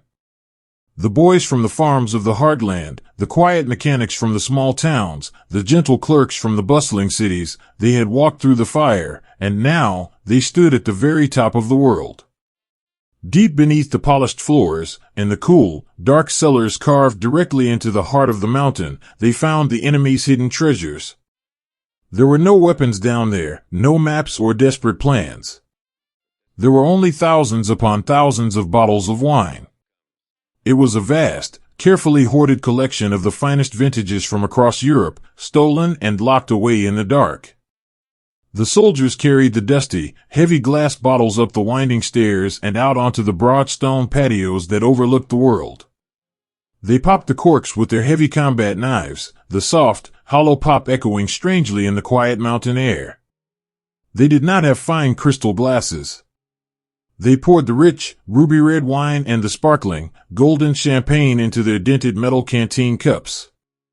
A boy from the Midwest, who had never tasted anything sweeter than cold well water and lemonade on a hot summer afternoon, held the metal cup to his lips. He took a slow, hesitant sip.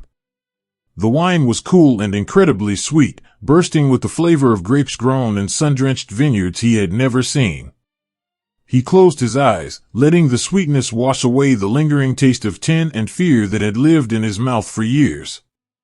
He passed the bottle to the brother sitting beside him, offering a quiet, exhausted smile.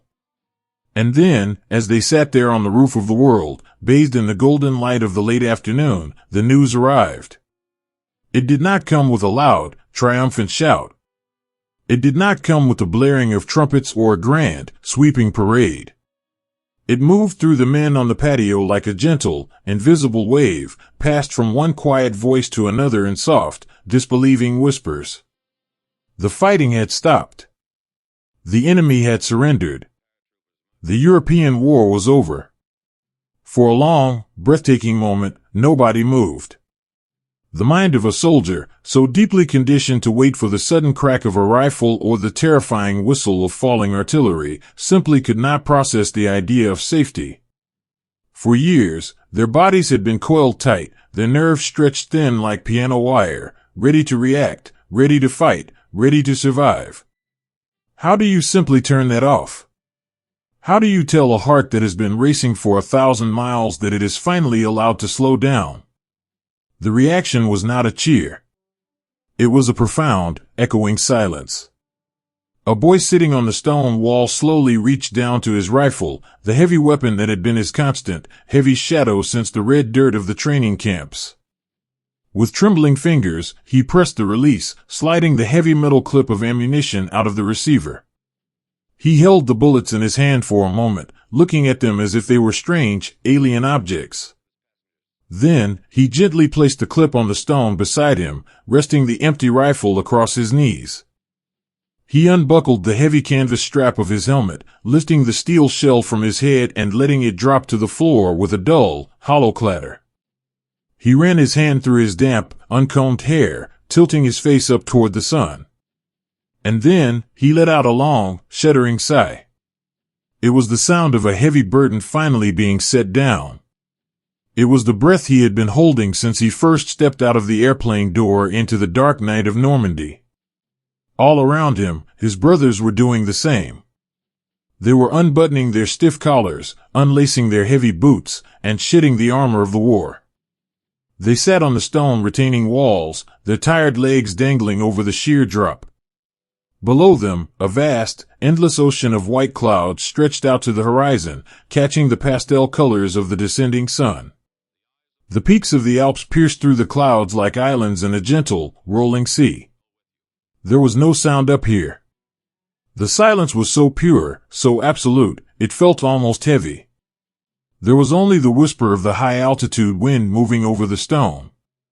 They clinked their dented metal cups together in the quiet air. They drank the enemy's wine, letting the warmth settle into their tired bones. But as they looked around at the circle of men, the profound peace was instantly mingled with a deep, quiet sorrow. They looked at the empty spaces on the stone wall. They saw the ghosts of the boys who should have been sitting there with them, the boys who had shared their rations in the freezing snow, who had held their hands in the dark, who had given everything so that this quiet afternoon could exist. A soldier poured a small splash of his wine onto the stone patio, watching the dark liquid seep into the rock. It was a silent, sacred toast. To the boys who stayed in the woods, he whispered, his voice catching in his throat. To the boys who didn't get to see the clouds. The survivors' guilt that had haunted them for so long began to soften, transforming into a beautiful, reverent gratitude. They realized that they were sitting on top of the world not just for themselves, but for all the brothers they carried in their hearts. They were seeing the sunset for the boys whose eyes had closed in the dark. They were breathing the clean, cold air for the lungs that had been silenced. As the afternoon sun began to dip toward the horizon, painting the clouds below in breathtaking shades of lavender, peach, and burning gold, a boy pulled his small, battered notebook from his chest pocket. The pages were curled and stained with the mud and the snow of a dozen different countries. His pencil was worn down to a tiny, blunt stub. He rested the paper on his knee. For the first time since he had left his childhood home, he did not have to weave a protective blanket of lies. He did not have to pretend that the weather was fine, or that he was perfectly safe, or that the guns were quiet. He did not have to shield his mother from the truth. He could finally write the words they had all been praying for. "Dear Mother," he wrote, the graphite moving smoothly over the page. "The guns have stopped. The war here is over. I am sitting on a patio high above the clouds, on top of a mountain. The air is very clean, and the sun is warm. I am drinking wine out of a tin cup with the boys. We are safe.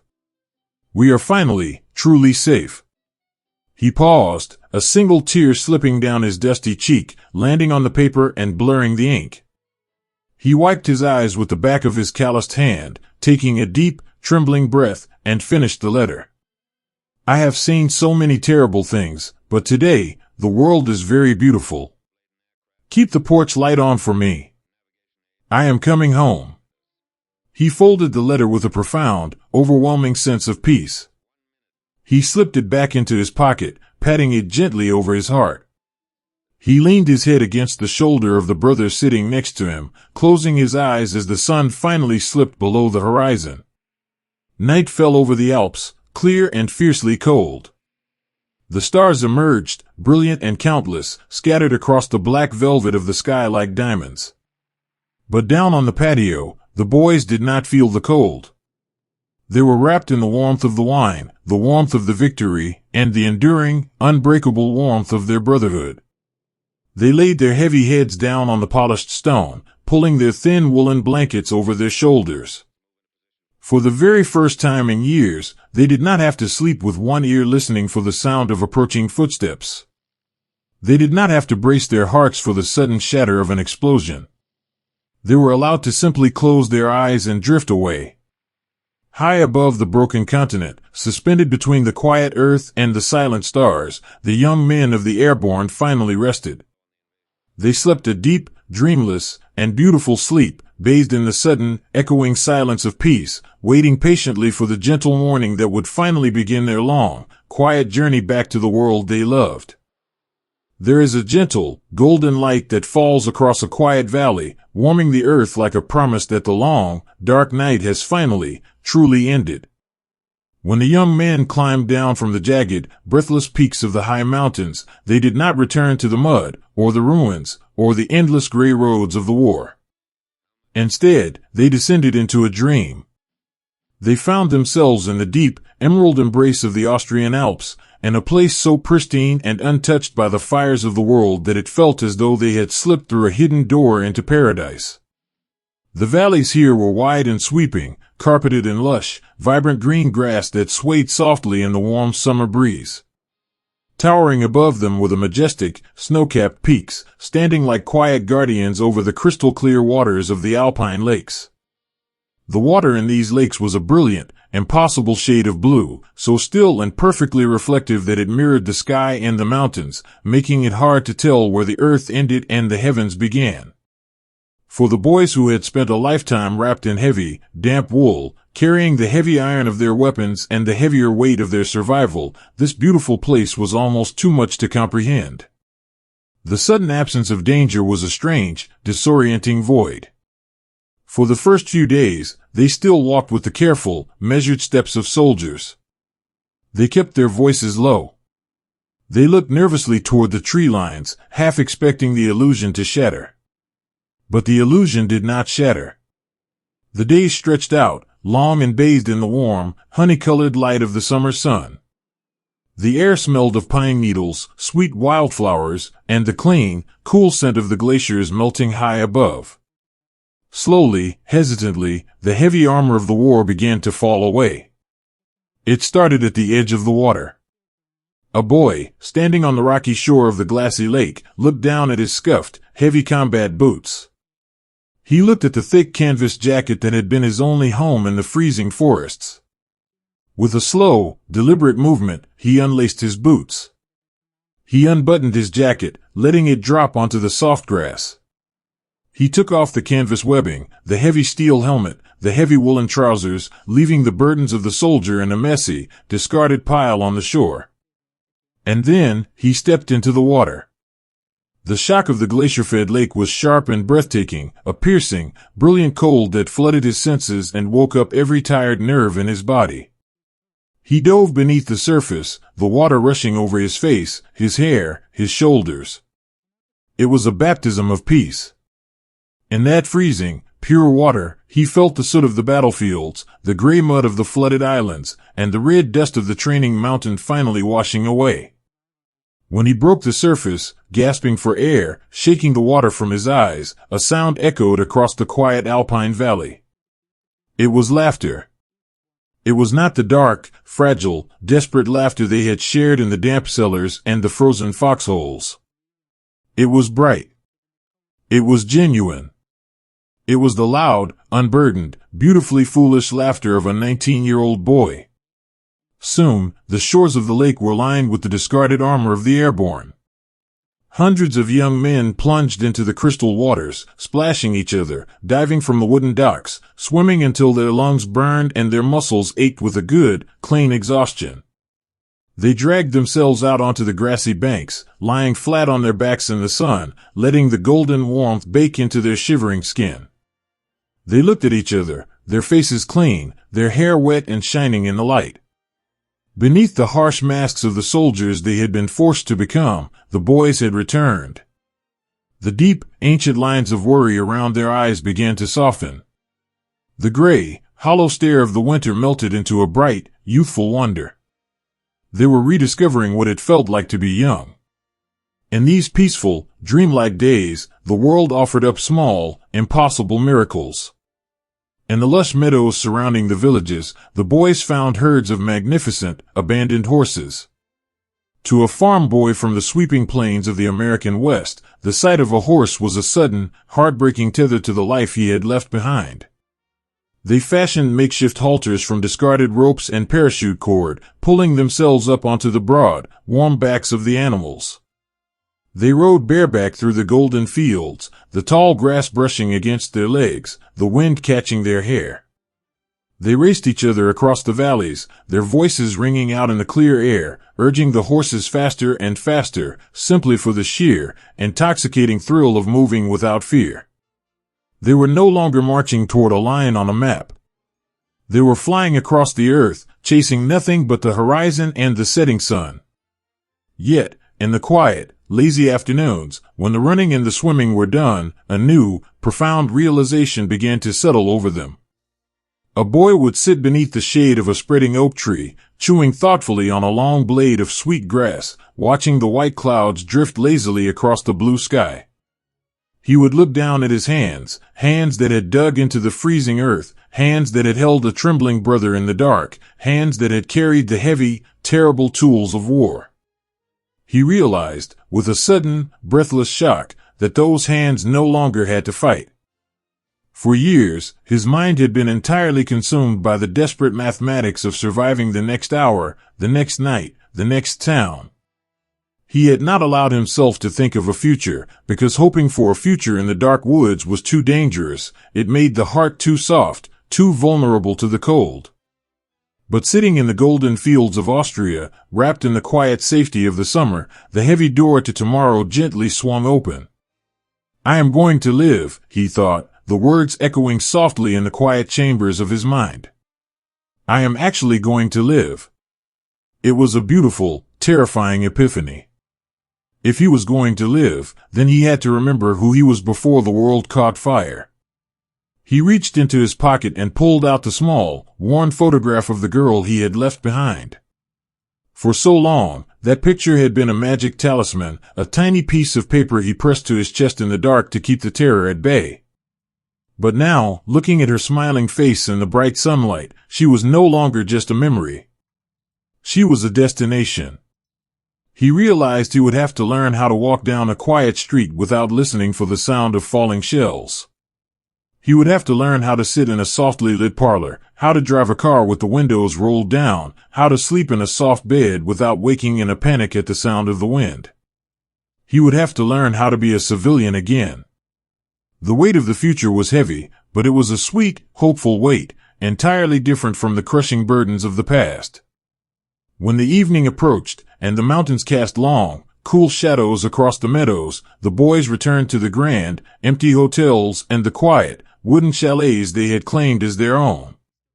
They sat on the wooden balconies, drinking cold, crisp beer from thick glass steins, watching the stars slowly emerge over the peaks. They pulled out their notebooks, resting them on the wooden railings. The letters they wrote in these golden days were completely transformed. They no longer had to weave a delicate tapestry of protective lies. They did not have to pretend that they were warm, or safe, or untouched by the war. The war was over. The truth was finally beautiful enough to share.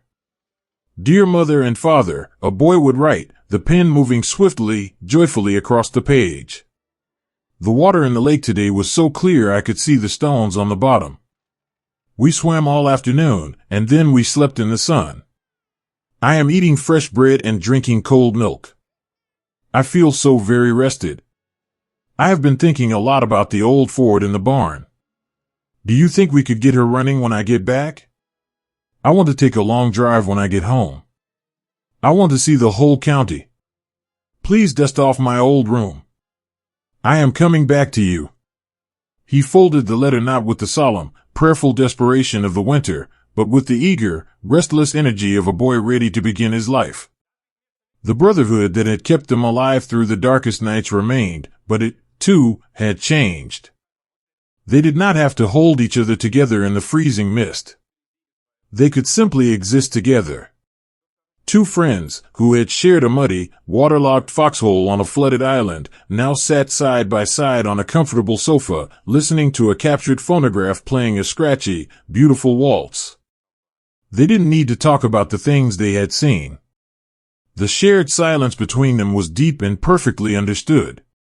They simply clinked their glasses together, a quiet acknowledgement of the miracle that they were both sitting in that room, breathing the clean air, listening to the music. They had seen too much.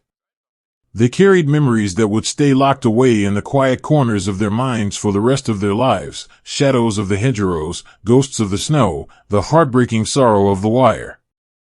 But in the golden fields of the Austrian Alps, they learned that the human heart is a vast and resilient thing. It can hold the deepest sorrows of the world, and still make room for the blinding joy of a summer afternoon. As the days turned into weeks, the summer began its slow, gentle fade into autumn. The leaves on the trees began to turn brilliant shades of gold and crimson, matching the colors of the sunsets that painted the alpine sky. The boys knew their time in this dreamlike paradise was drawing to a close. Soon, the great ships would be waiting to carry them back across the long ocean.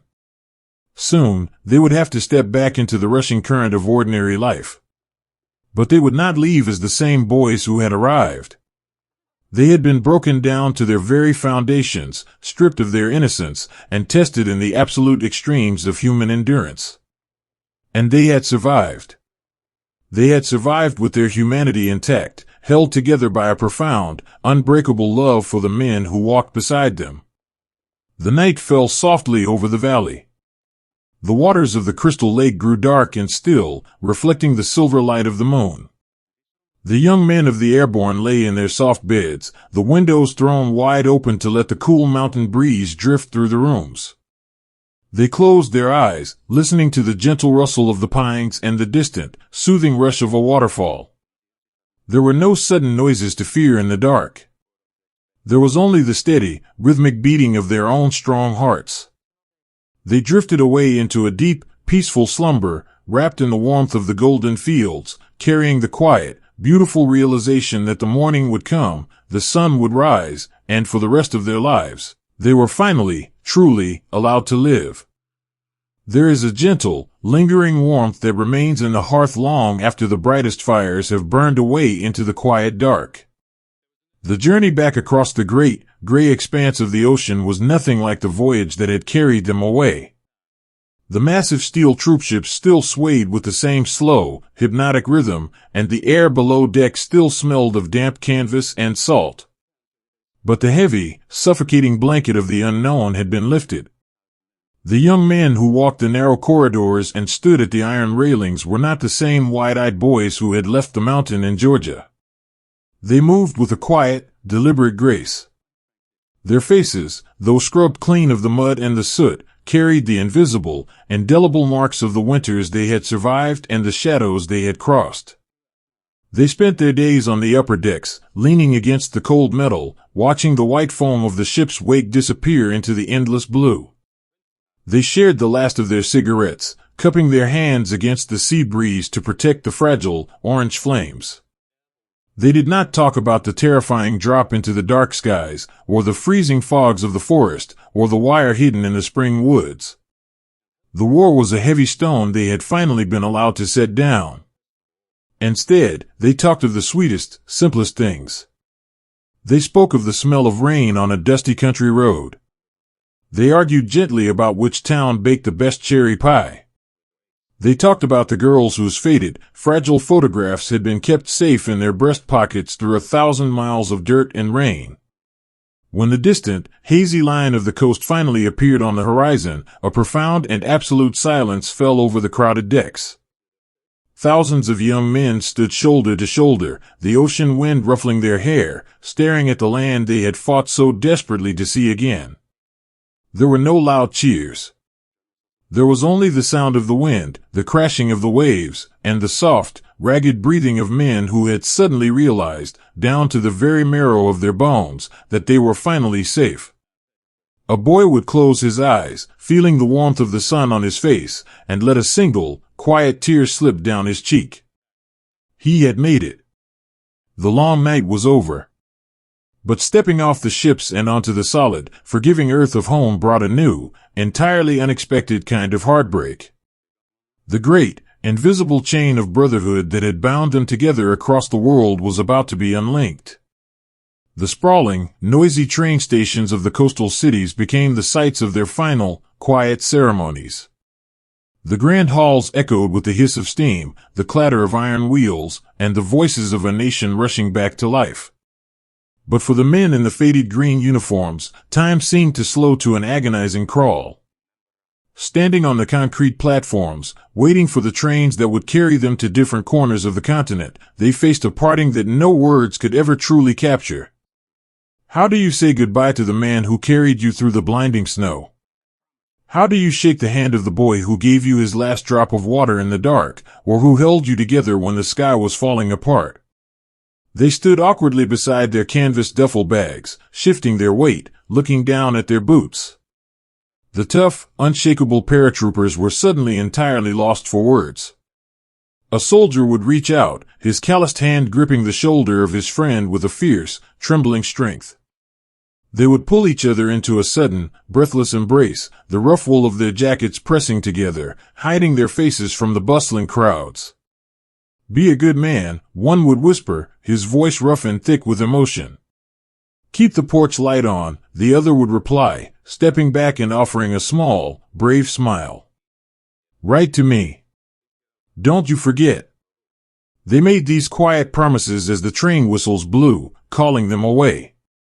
A boy would step onto the metal stairs of the railcar, turning back one last time to look at the faces of his brothers standing on the platform. He memorized the way they stood, the way they smiled, the way the station light caught the weariness in their eyes. And as the train slowly pulled away, picking up speed and leaving the station behind, a profound, crushing loneliness settled into the empty seat beside him. For the first time in years, he was surrounded by strangers. He was a solitary traveler, moving back into a world that felt like a beautiful, distant dream. The return to the hometown was a walk through a surreal, suspended reality. Stepping off the local train, a boy would carry his canvas bag down the familiar, dusty street of his childhood. Everything looked exactly the same, yet it all felt completely different. The great oak tree in the town square still cast the same long shadows.